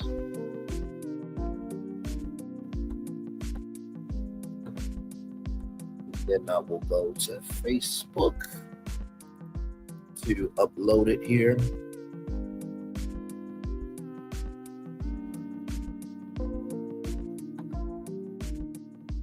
Because what this brother said was very important, so I want y'all to be able to see it.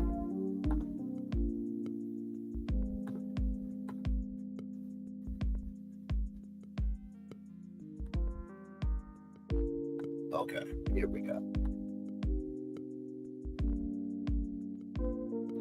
Give me a moment. Here we go. Open image and new tab. Here we go. It's a disgraceful betrayal that legacy 47 his administration have worked tirelessly to erase Black history from classrooms, directly opposing the very fight MVSU students took on in 1964 when they boycotted for courses in Black history and access to works by Black authors. It is shameful for the university's leadership to celebrate this as a once-in-a-lifetime opportunity instead of recognizing it as an affront to the cultural and historic values of the HBC, rather than align with a president who has proven his racism through words and policies that harm Black communities. MVSU should prioritize efforts like renaming campus buildings that honor white supremacists, such as Walter Stills Jr., Fielding Wright, and J.H. White. This decision not only insults the memory of Dr. King, but also undermines the very mission of HBCUs to uplift and empower Black excellence. That's what this brother right here, Bishop Chopper Swan, said. I'm with him. I'm with him and many other people. And, there was somebody saying that y'all are being hateful and this, that, and the third, that there's other HBCUs that done it. Just because they done it doesn't mean it was right. Like, my big thing is he could eliminate the Department of Education, which means, okay, after y'all have, marched in the parade, y'all may not be around. And this is what you want to do? No. Please tell me I'm not alone in this, chat. Like, come on now. Please tell me I'm not alone in this. Thank y'all for the 13 likes. I appreciate y'all so much for that. But yeah, like I said, please tell me I'm not alone in this, chat, because this is not making any sense to me at all. Like at all. That's just Let's see here. Are y'all see? Yo, look at this shit. Look at this motherfucking ass shit right here. $55,939,000 raised. They're 80% there. You know what? I want to see y'all. Who all donated?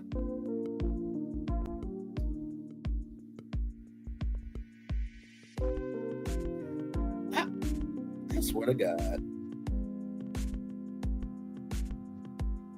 We are the cause of our own rise and demise as a community. This is fucking sad. Now, all these people that donated,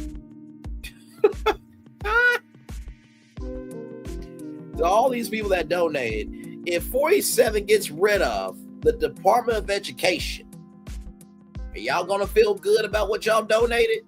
See, an anonymous person donated $2,000 and $1,000. At least I got respect for Michael and William. At least they put their names on it.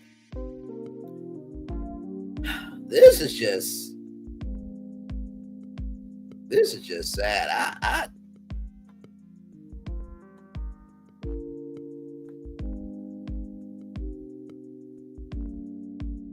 represent and forget all the haters.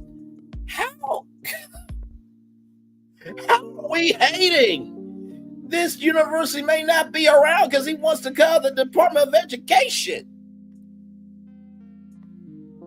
Y'all, it be your own people. Look at this. This is a black woman right here. Look at it. Hang on. Can I pull this up? Open image, new tab. This black woman right here. Look at this. Black woman. Don't make no damn sense. So proud, y'all. 47 has given more money to the historically black colleges than any other president. Support him and stop listening to the lies of the media. Miss, he did not lie about wanting to get rid of the Department of Education. That was a fact.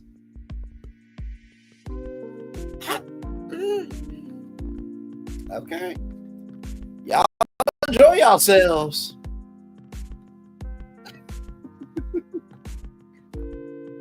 Hey, Sharon Gabo, welcome in. See, that's how live we are on tour. Let me show y'all the comment. Sorry, y'all weren't able to see it. But no, that black woman right there said this right here. So proud of y'all. 47 has given more money to historically black colleges than any other president. Support him and stop listening to the lies of the media. Really? You want to do this? Okay.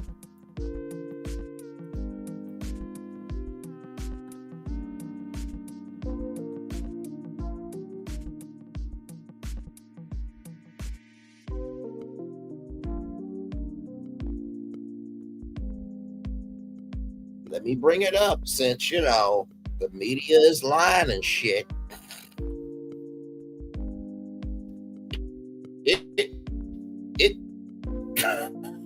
It's the idiocy for me. Outgoing Secretary Cardona warns a coming dark era with 47's vow to eliminate the education department.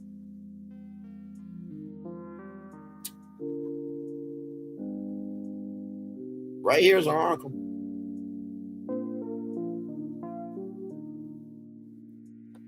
This is just ridiculous. I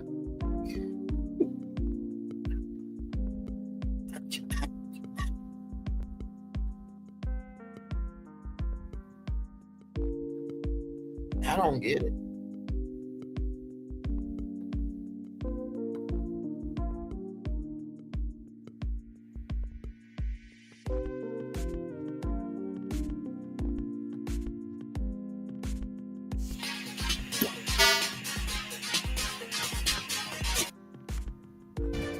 We will ultimately eliminate the Federal Department of Education. But y'all want to march in this parade, though. So I just want to know, to everybody, to the 1,200 donations, and to this fucking heifer, Kay Ellis, who said support him and stop listening to the lies of the media. I want you to hear this again, Kay Ellis. Now I have not butchered this, doctorate, or did anything to it. I even turned up the volume on because I want you to hear it loud and clear, Kay Ellis, and everybody else. One more time. We will ultimately eliminate the Federal Department of Education. One more time. We will ultimately eliminate the Federal Department of Education. But y'all want to march in this parade, though. And Kay Ellis said that the media is telling lies on this president. Okay, right. Okay.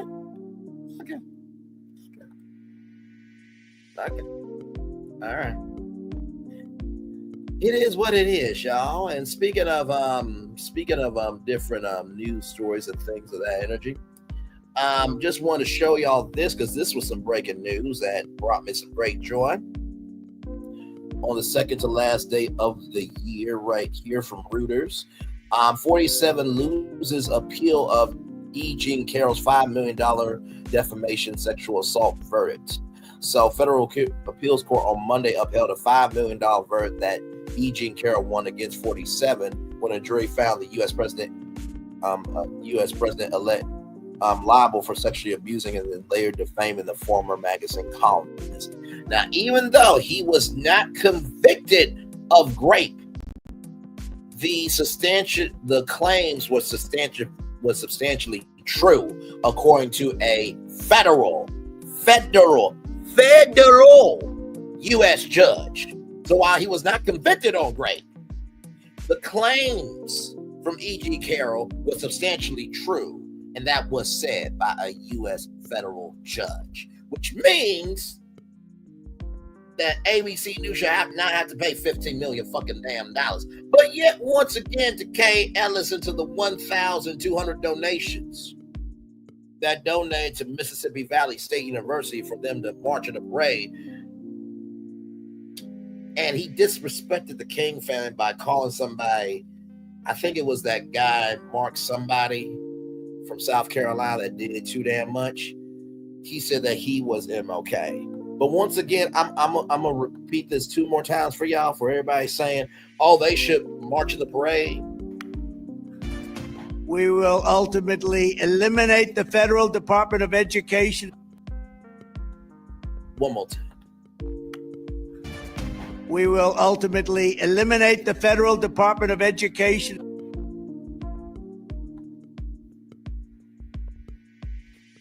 But this is what y'all wanted, though, right? Okay. All right. I'm going to drop the link, child. If y'all want to come up and give y'all take on any of the destinations that you've seen this morning, this afternoon. I can't do it. I can't do it. I just can't do it. So I'm like, wait a minute. And before y'all say, Braylon, you are being selective in your outrage, let UAPB do this shit. I will drag them fucks until they cannot roar anymore if UAPB did this shit. Okay? Okay? Okay! At least I'm covering other stuff that's actually happening out here. Meanwhile, some of y'all minds are dribbling. And I mean dribbling like a basketball all over the place and dripping in just reality TV. So miss me with your shit about what I got to say. Because do you know what that means? If he eliminates the Federal Department of Education, that means no Pell Grants. How are y'all parents going to pay for it? Y'all want to take a parent 529 plus loan out for your kids? Oh, wait, that's right. The loans will be available. Graduate assistantship won't be available. But y'all asses are concerned with just reality TV. Go. So if Texas Southern University doesn't get funded because the Department of Education's gone, what y'all gonna do then? I'm asking a question. Y'all still gonna be giving two flying fucks about reality TV? When kids who want to be doctors and lawyers and researchers and inventors of stuff like this, they don't have a platform? Because y'all gave a fuck about reality TV more than real shit? Okay, y'all got it. Hey, IPV ADT, sweetheart. Glad to have you here. I'm going to turn on my camera now because we done the whole show for over an hour. And please don't pick up that bullet and be a professional victim by you saying, Braylon said we're not culturally in tune. Braylon said we don't care about black people. Braylon said, da-da-da-da-da-da. I ain't saying none of that. But if the shoe fits, lace it up and wear it, itch or mitch, okay? Damn. Get on my damn nerves. Y'all want to talk about people who causing chaos, destruction, and hell that y'all should not be surprised about, but yet the Department of Education could be gone? Are y'all serious?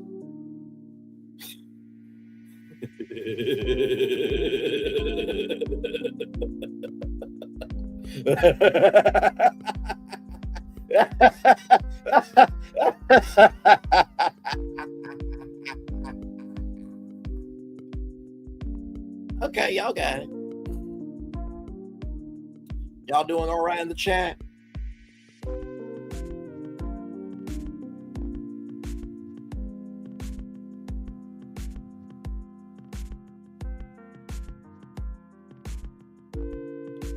Give me one moment.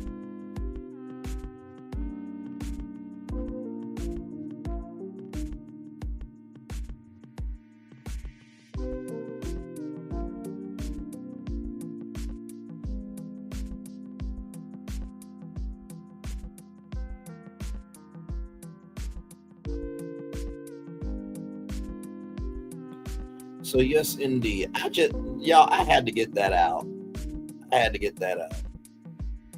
I really did.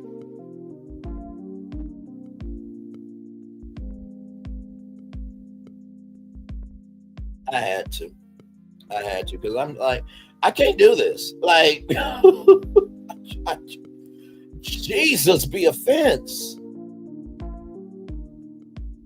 Like, are y'all understanding where I'm coming from with this? Like, this is real. And no, I know we're not in slavery times, but I have told y'all before that societal slavery is real. I told y'all that. I told y'all that.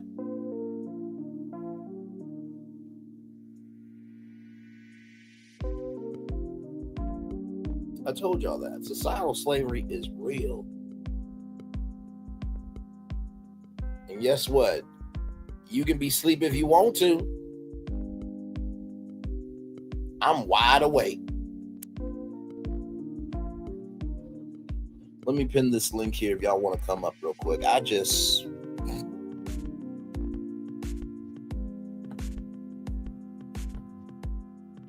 And listen, if y'all believe that I do not want HBCU to win, you gotta be out your ever-loving mind. The link is pinned if y'all want to come up.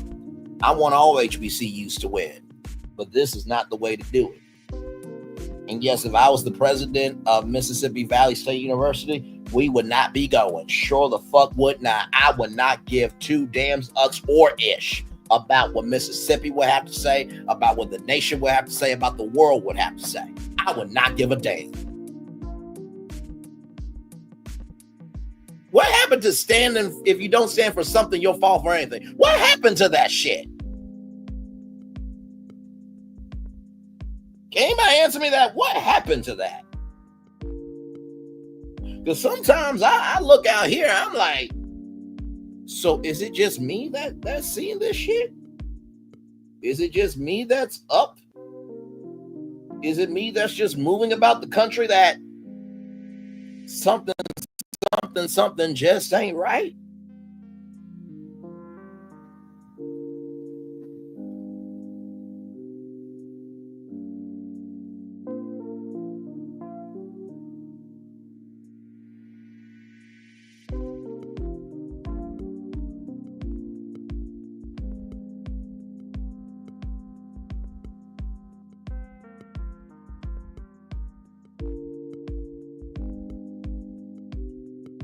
So I just had to keep it a buck with y'all.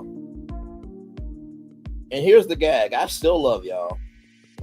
I really do. I just had to say what needed to be said.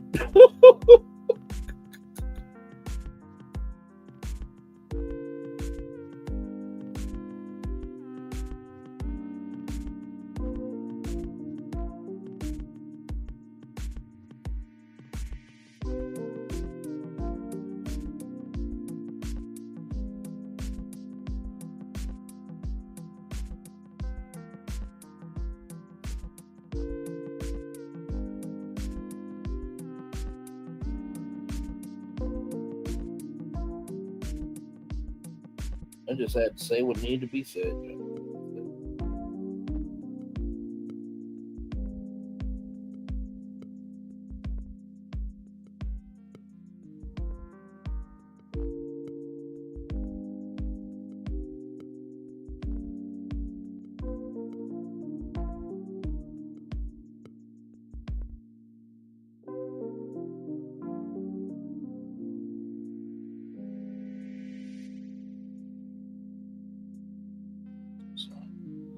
We'll take it on up to a 2-hour show, and then I will head out. And then, like I said,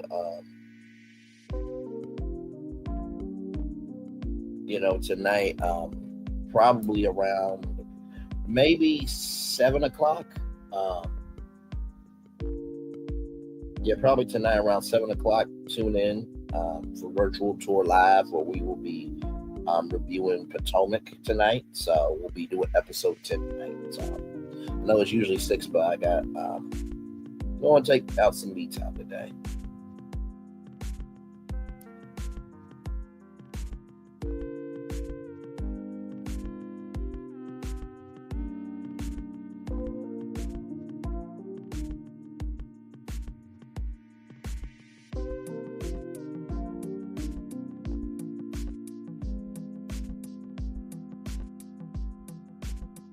Tuesday, Find Joy, and I was.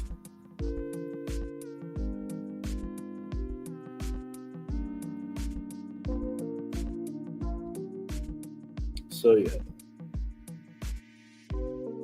By the way, that was one of the ladies from the 6888, which if you have not seen that film, I need you to go see that film on Netflix. When I say it should be a Best Picture nominee at the Oscars, I really mean that. I'm not joking with you. Those women deserve that story to be told. And I'm glad that they did the work so, those soldiers got their mail. And it went to show that, every role is important. Please, if you don't do nothing else, if you want to watch that film leading to the countdown, the new year, whatever you need to do it for yourself and watch that film. I promise you, you will not regret it. You will not regret it. I promise you that. So.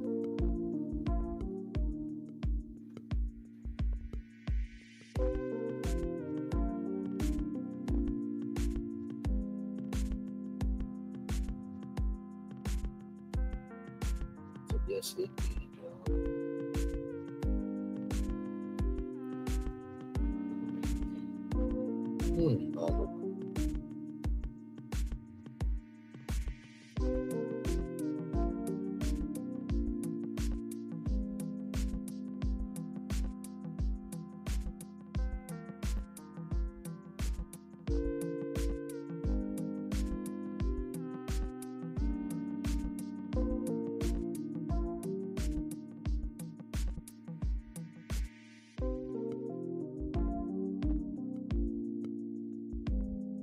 Yes, indeed, y'all. Hey. Well, y'all, I'm going to go ahead and get out of here because we have done the whole show. I want to thank everybody for being here. IPV, ADDT, thank you for being here. Shari Gobble, thank you for being here. To Latrice, thank you for being here. Who said that? Thank you for being here as well. Mary White, thank you. Miss Blackberry Tyra, thank you so much for being here. To the 4 people that are here right now, thank you so much. Like I said, y'all, tonight at 7 o'clock, because I'm going to spend a little me time today, as we all should, because life is bigger than just YouTube. But if you are missing on any content, or if you need to catch up on any content at all, let me show y'all some content that you can catch up on this channel right here. And you got plenty of it. You really do. Course 3 with the T from last night. A great time. Marriage Mansion review after show. Thank y'all for coming through for that. That was a good time. The Married to Medicine, season 11, episode 5. You got that intel there. Wendy Williams. That was a very good show. This one right here. A very, very good show. Talked about Remy Ma, said what needed to be said about her and Ray J. Some business information is there as well, including a franchise opportunity for you to own your own nail bar is in that show. Yes, it is. Then you have Real Housewives of Potomac. You got Christmas Check-In. Then you got, Carlos King talked about him, Corey Holcomb punching a female comic in the face. Mia being Mia, talking about other people's children. Then you got the Lizzo Keke Palmer interview after show, Carlos Mondays on Disasters. Then, of course, you got Mark Gates in that explosive report from the House Committee, a brand new black platform called Replay. And then, of course, Queen's Court, episode 10. So you got 3, 6, 9, 12 pieces of content, including this piece of content right here that you guys are watching right now. So with that being said, one love, much love, all love. Enjoy your day. I'm definitely about to enjoy mine, and I will see you all back here tonight at 7 o'clock for some good old fun with Potomac. One love, much love, all love. I will see you all real soon. Bye, everybody. Love you all. Bye-bye. And like I said, New Year's Eve, stay tuned to the channel. I got to contact my fam and see what time they want me over, because I definitely want to spend time with them on New Year's Eve for sure. Like I said, I probably will do a 6 to 8 p.m. show. Maybe because I work on New Year's Eve, so get off. I do 6 to 8, and then I'll probably do an 11 p.m. show, count it down, and then first stream of the year. So we will have a good time to rock this end of the year out. But sincerely, from the bottom of my heart, the depths of my soul, the foundation of my being, it has been such a impactful year for us at this channel. Of course, I'll give more thoughts on New Year's Eve of what this channel means to me. But I just want to say thank you to each and every one of you. We are growing our audience. Slow and steady wins the race. It's one thing to have quantity. It's another thing to have quality. We talked about that, the content, the creator economy articles that, it's the micro and nano influencers that really make it rock because of the solid connection of their audience. And not to mention too, you can't want big check energy if you're bringing Zeus behavior. You can't get big check energy if you're bringing Zeus behavior. You can't get big check energy if you're bringing Zeus behavior. Now, if that ain't for you, don't pick it up. But if it is for you, lace it up and wear it, you mitch or itch. One love, much love, all love. Commercial break and fireworks coming your way for the day that's happening right now. And I will see you all real soon. Bye, everybody.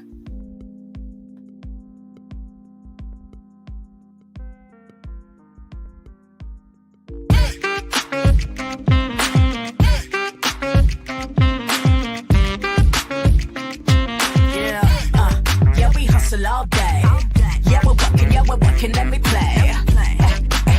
You know me, work real hard, now we're ready, let's play. Hey, hustle up, yeah. Ready, set, let's go, yeah. Hustle up, yeah. Ready, set, let's go. Turn it up, turn it up, turn it up, turn it up a little louder. Now get low, get low, come on, drop it to the floor, yeah, drop it to the floor. Turn it up, turn it up, turn it up. Turn it up a little louder. Now get low, get low, come on, drop it to the floor, yeah, drop it to the floor. Turn it up, turn it up, turn it up, turn it up a little louder. Now get low, come on, drop it to the floor.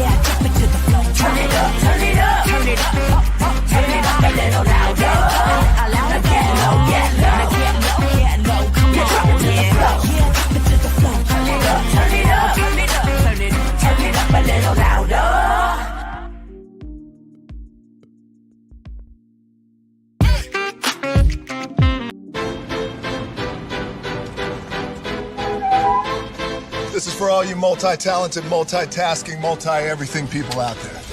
Take it away. Find your glory, write your story, fearless feet will carry you. Time you own it, take your moment, be a fire burning through. Hustling from night until morning, grinding it out, it won't be long. Feel your power, it's your hour, you inspire, you are strong. Enjoy your Zola. No applause? You're all fired.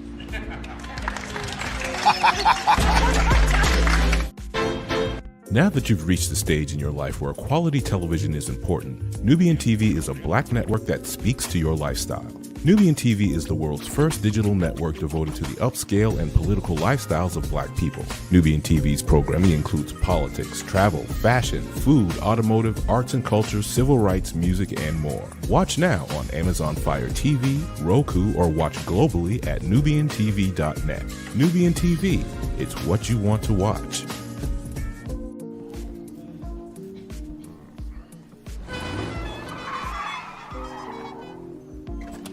Come with me if you want to live a more delicious life. Oh, maybe we should get in the van. In this world, we don't get to control much. The past, male pattern baldness. Leggies. Got one right now.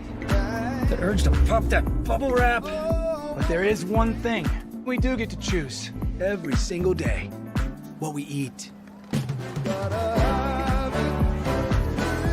Welcome to the Sonic Department of Research and Deliciousment.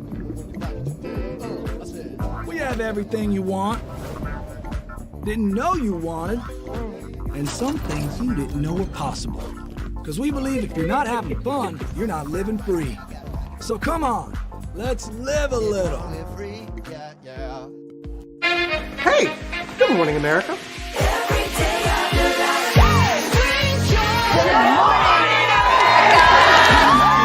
Good morning, America. Good morning, America. Good morning, America.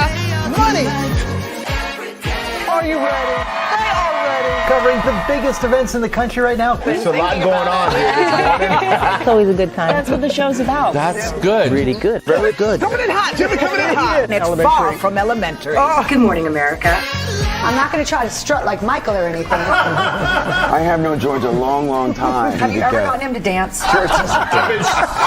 Look at that face. You don't just see it, you feel it. I'm in. I'm in. I'm in too. I'll be here. I am here and so happy. I'm in. I'm in too. I'm in. That tells you something when Snoop Dogg's in. Michael, George, Lara, Ginger.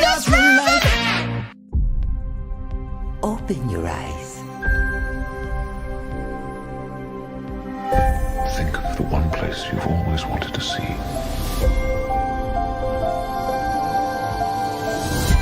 This is where our magic comes from. They say if you dream a thing more than once, please, please, please, it's sure to come true. Everything you see exists together in the great circle of life. There are stories about what happened. It's true. All of it. In every job that must be done, there is an element of fun. I told you she was tricky. Life is full of possibilities. What do you want to be remembered for? The world is in our hands, and we gotta do something with it. I just want to say a word of thanks. Hey, Aries Girl Podcast. How are you, my friend? Hopefully all is well. Yes, Melody is live on TikTok. I just wanted to come on and give you a little bit of time because I'm just chilling out right now. But yes, it is good to see you. Hey, everybody. I always make time, extra time for my people. I always make extra time for my people. I really do. So I hope you're doing well. I hope you are doing well, my friend. As you can see, we are seeing into ourselves here. Yes, indeed. So, but yes, how are you? Thank you so much, my friend. We covered a lot today. To give you a recap of the show. Absolutely, to give you a recap of the show. Talked about Melody Shari this morning, and talked about how people need to quit being surprised by everything that they're seeing in terms of the bulls causing destruction. Then we talked about this dentist who did way too much with fentanyl, stealing it from patients, and now they have been sentenced to 15 years. I said 26, but I meant to say 15 years in jail. Then we talked about the airline industry, that if it's over 3 hours for a domestic flight and over 6 hours for a international flight, then you do get your fees back, right? You get a refund. Then we talk about Geoffrey Owens and how he is not making as much money as people think he is. Like I said, he could be doing voiceovers for documentaries and, all types of stuff. Like, his bags should be longer than mine. Just keep it a bug with you. But still love the brother for sure.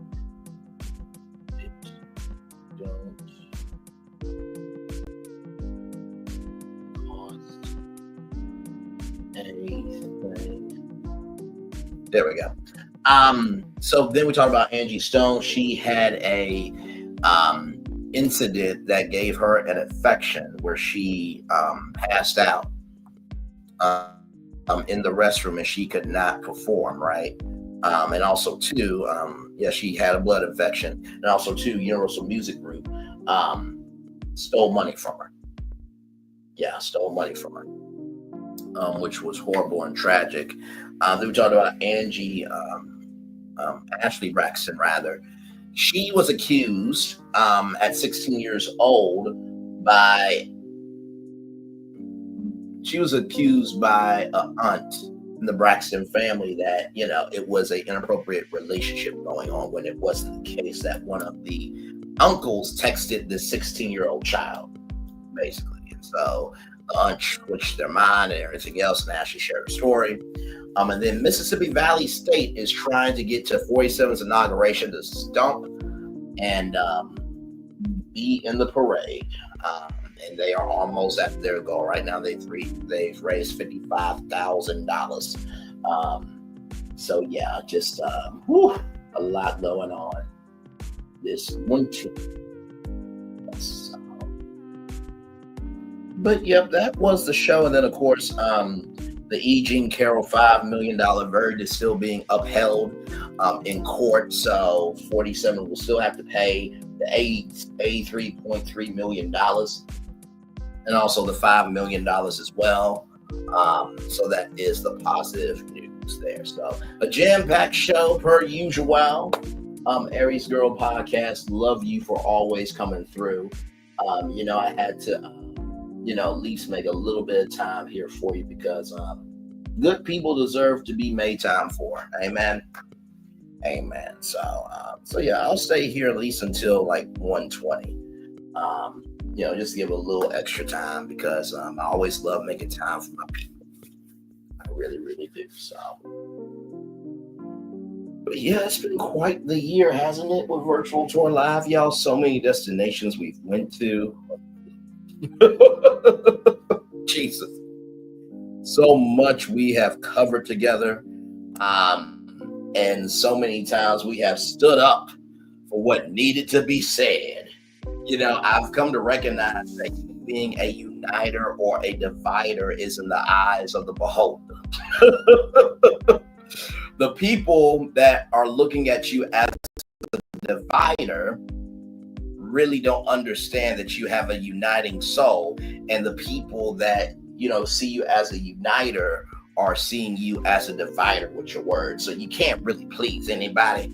But I am a divider of breaking up hate, and I'm a uniter in uniting for love. So I am a uniter and a divider. and I play both roles accordingly.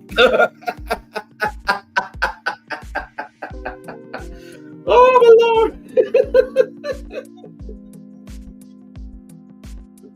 I just had to keep it a buck.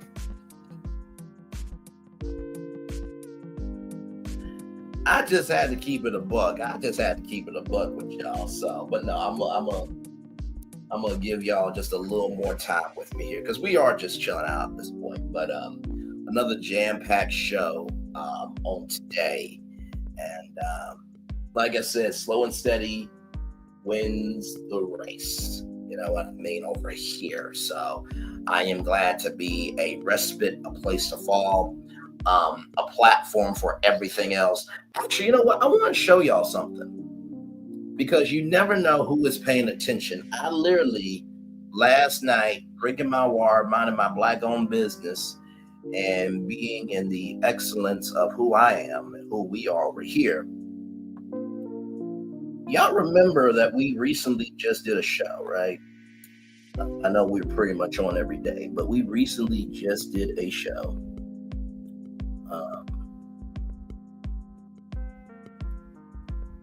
Where is it here?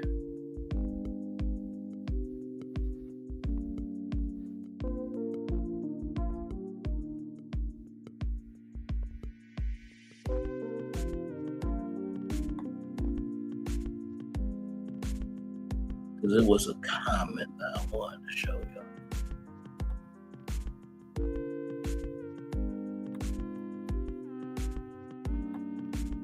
By the way, prayers up to Empress Radio. She lost her grandmother. We should be able to give love, grace, and space to people going through stuff without the fear of being ostracized because you have the right to your fucking opinion.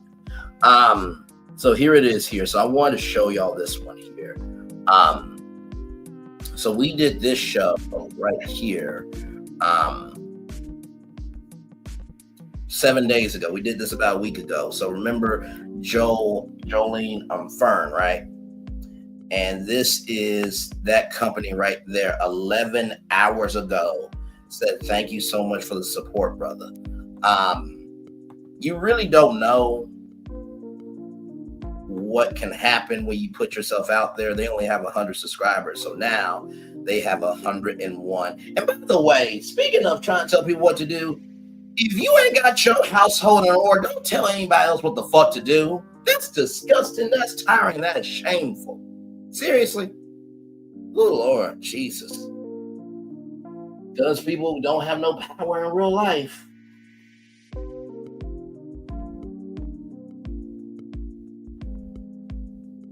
You know what I mean? They want to try to do the most to other people because they ain't got nothing going on for their damn self. It's quite a sad state of affairs. It's disgraceful. It's disgusting. Check your own house before you check other people's house. But anyway, just get a book. Okay. Yes, indeed. Just wanted to say that. So, but it goes to show you never know who is watching out here. And I said right here, it's no problem at all having eczema myself. I was very proud to showcase this pride. And also too, I hope that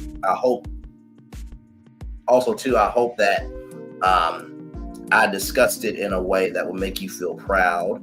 I always try to bring love, grace, and space to every destination. Hopefully utilize it as a tool to bring unity to community. So just wanted to shout that out there.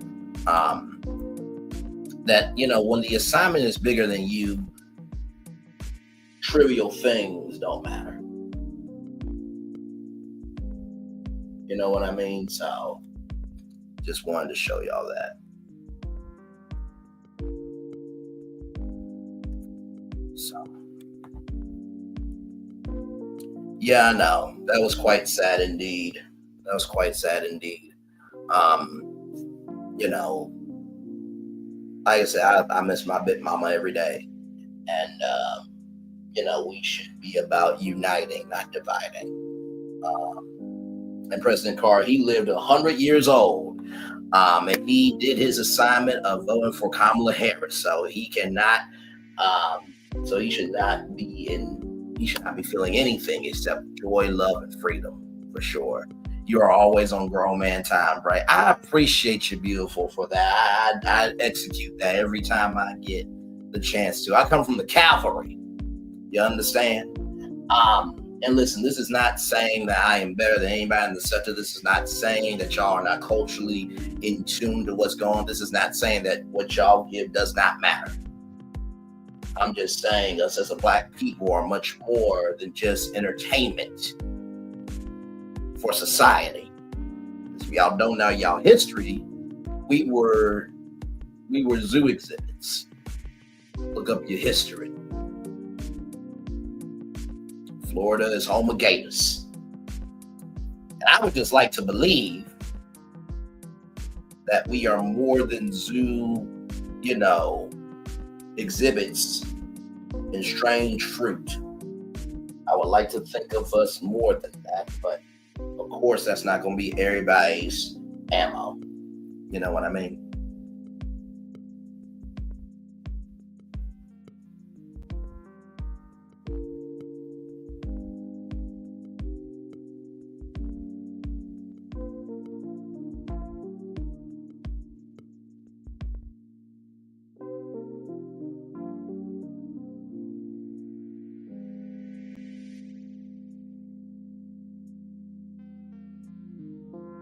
So yes, indeed. So, but yep, y'all.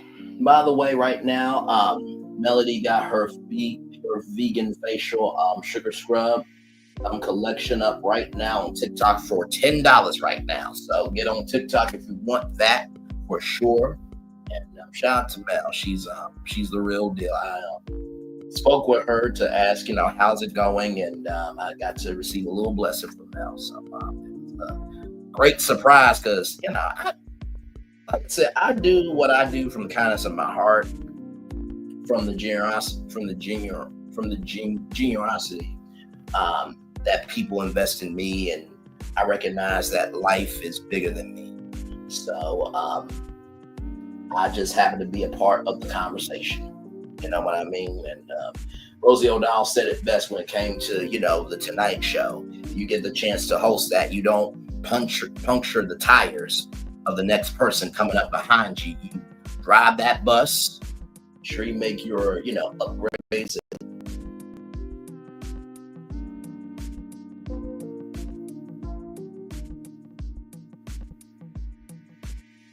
Sorry, I'm just trying to say something here. Okay. Put this phone. Anyway, like I was saying, you don't puncture the tires of the next person trying to come up behind you. You make your changes.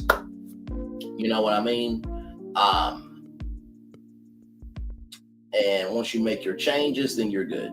You know what I mean? So take care of people. Take care of the places and the platforms you create. Because you never know when you might be the steward, the owner, proprietor of a blessing that you're creating. Amen. So with that being said, y'all, I am going to go ahead and head out here. I wanted to make just a little time for you guys because I saw 6 people. Then I saw Aries Girl Podcast come in here. I'm just like, I'll make time.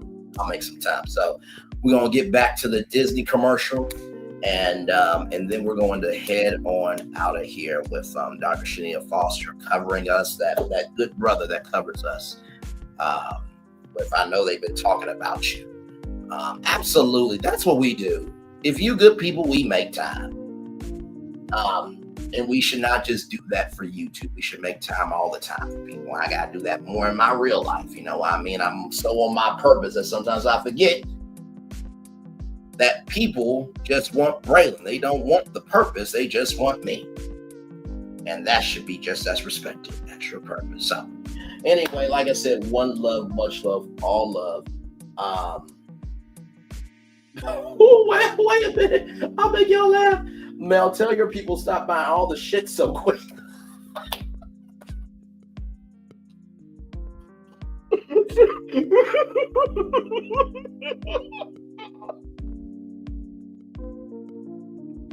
They are not you with Melody Cherie Rogers or Melody Cherie Lee if you roll that way. They said, Mel, tell your people to quit buying up this shit so quick. They said it in the TikTok live. If you need a laugh, I hope that made your day. I really do. One love, much love, all love. I will see all of you soon. Bye, everybody. Love you all. I'll see you tonight at 7 o'clock for Potomac. Should be a good time. Episode 10 happening tonight. Then tomorrow night, get ready for a New Year's Eve show, the last show of the year. I'll come on and we'll go through some of the biggest destinations. And as you saw from our channel, we have a lot of destinations. So we're going to go through and talk about some of them, and some of you guys can come up if you want to and talk to me about your favorite destinations of the year, or maybe there was a destination that I missed out on this year that you want to talk about. And then of course, count it down to the new year. Of course, the first stream of the year. Now, of course, when I say it's the first stream of the year, I mean the first stream of the year for our channel. It's not the first official stream for all of YouTube of the year, okay? So let's not get crazy. Although, YouTube really should do the first stream of the year, New Year's Eve, at midnight tonight, and do that every year. But, like, YouTube needs more money, right? But anyway, one love, much love, all love. I'll see you guys real soon. Bye. Love you, Aries Girl Podcast. DM me on IG because I got to talk to you offline. But love you all. One love, much love, all love. Bye, everybody.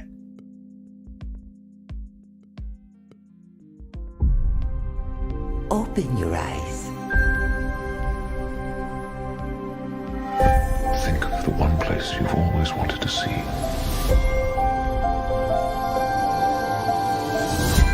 This is where our magic comes from? They say if you dream a thing more than once, please, please, please, it's sure to come true. Careful now. Careful. Careful what you call me. Listen. In the great circle of you all. There are stories about what happened. It's true. All of it. In every job that must be done, there is an element of fun. I told you she was tricky. Life is full of possibilities. What do you want to be remembered for? The world is in our hands, and we gotta do something with it. I just want to say a word of thanks to all the artists, the workers, and all of you.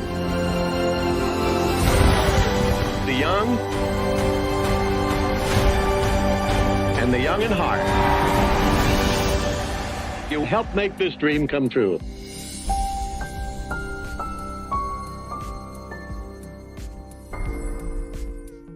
I thought I should tell you they've been talking about you. Yeah, they've been talking about you. They've been talking about the fact that Annette, thank you so much. See, this is why I do what I do. See, now I'm trying to get out of here, and y'all keep doing this to me.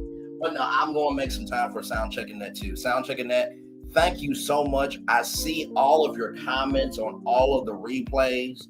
I appreciate you. I love you. I embrace you. This work is not easy. It is a combination of curiosity, diversity of thought, and it takes a lot of determination. The race is not given to the swift or the strong, but to those who can endure. And I am very proud to say that in the midst of this sector, we have 2,823 subscribers that recognize while we can be in this sector of this show, we can be more than just about this show. And every time I feel like, oh my God, I am done with YouTube, I'm done with virtual tour, I'm done with going for things, is people like Soundcheck Annette and Aries Girl Podcast and My Thoughts and Nikki News of Narcissism, CEO Finance Queen, who is the wifey. Okay, if you want to recognize her or not. She said good morning line. Listen, I'm Simba. Look, I'm your Simba, you my Nala. But I need to stop. See, it's God's fault that he made all these fine, thick black women, okay? Okay, listen. Eve was thick in the garden, and Adam liked what he bit into. He liked the apple juice and how it tasted. Okay, so listen. That juicy juice was flowing. Let it flow, let it flow, let it flow. But anyway, no, seriously, I really do appreciate you. And this content will continue in the new year. I know that a lot of times, content creators try to shift their content, and I do want to be able to do more. Of course, I want to do more interviews. I want to do more house tours with y'all. But I feel that this format that we have is a one-on-one format where I don't really have to change too much. I really don't. It is a television show that is ready to go for TV. It is a show that works for social media. And like I've been saying, we've been needing a 106 in Park of this generation. And I'm not saying it's that, but it's got the energy of 106 in Park. And guess what? I can hold it down all by myself. And that's not to say that, having people join with you is not a bad thing.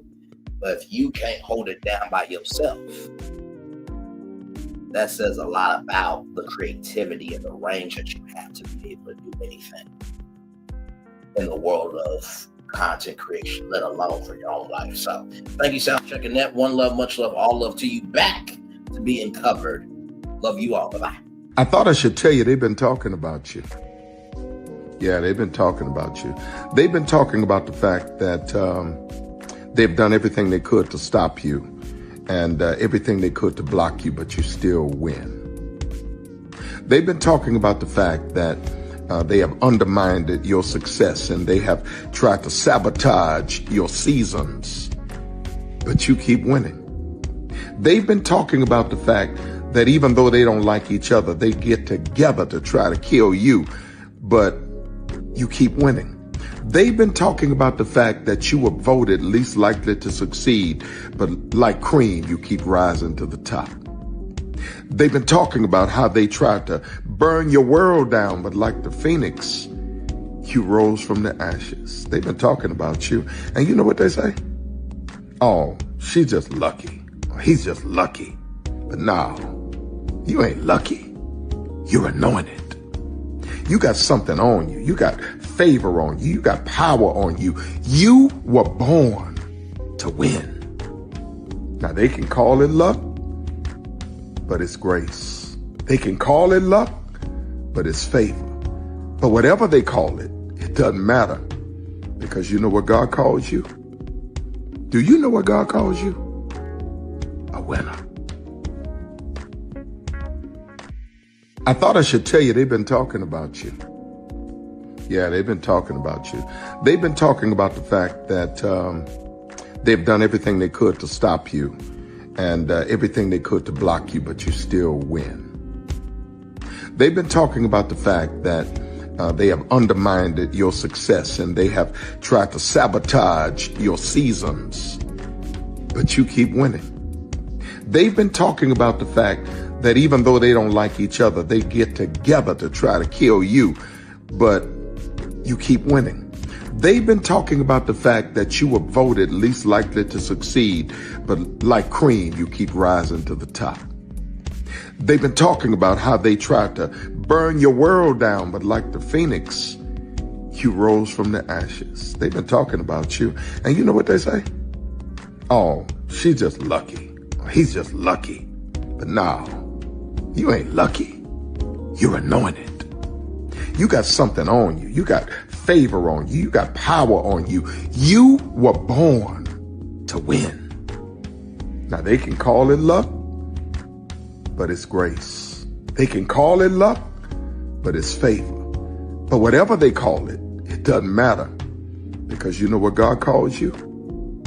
Do you know what God calls you? A winner. I thought I should tell you, they've been talking about you. Yeah, they've been talking about you.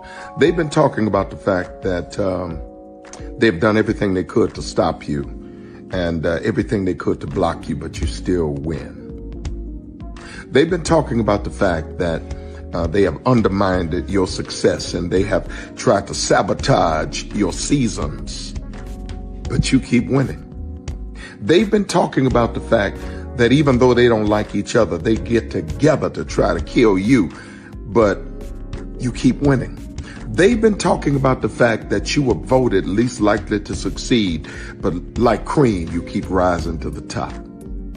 They've been talking about how they tried to burn your world down, but like the phoenix, you rose from the ashes. They've been talking about you, and you know what they say? Oh, she's just lucky. He's just lucky. But no, you ain't lucky. You're anointed. You got something on you. You got favor on you. You got power on you. You were born to win. Now, they can call it luck, but it's grace. They can call it luck, but it's favor. But whatever they call it, it doesn't matter, because you know what God calls you? Do you know what God calls you? A winner. Caesar.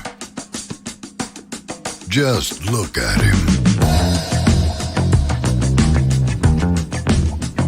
Politician. General. Author.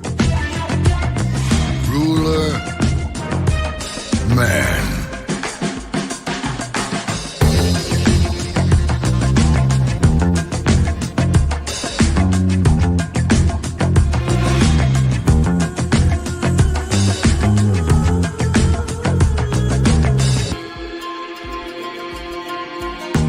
Legend has it, he's not only stared into the belly of the beast, he's had it for dinner. Here he's free to relax, or party, or relax, or party, or relax, and party. His is a world of opulence, excess, and the occasional impulse buy. Not one to rest on his laurels, he's famous for ushering in a new age of entertainment. So, for anyone seeking a place where the sun never sets on a good time, all this awaits. I am Caesar, and I approve this palace.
Seventh Avenue School of Beauty.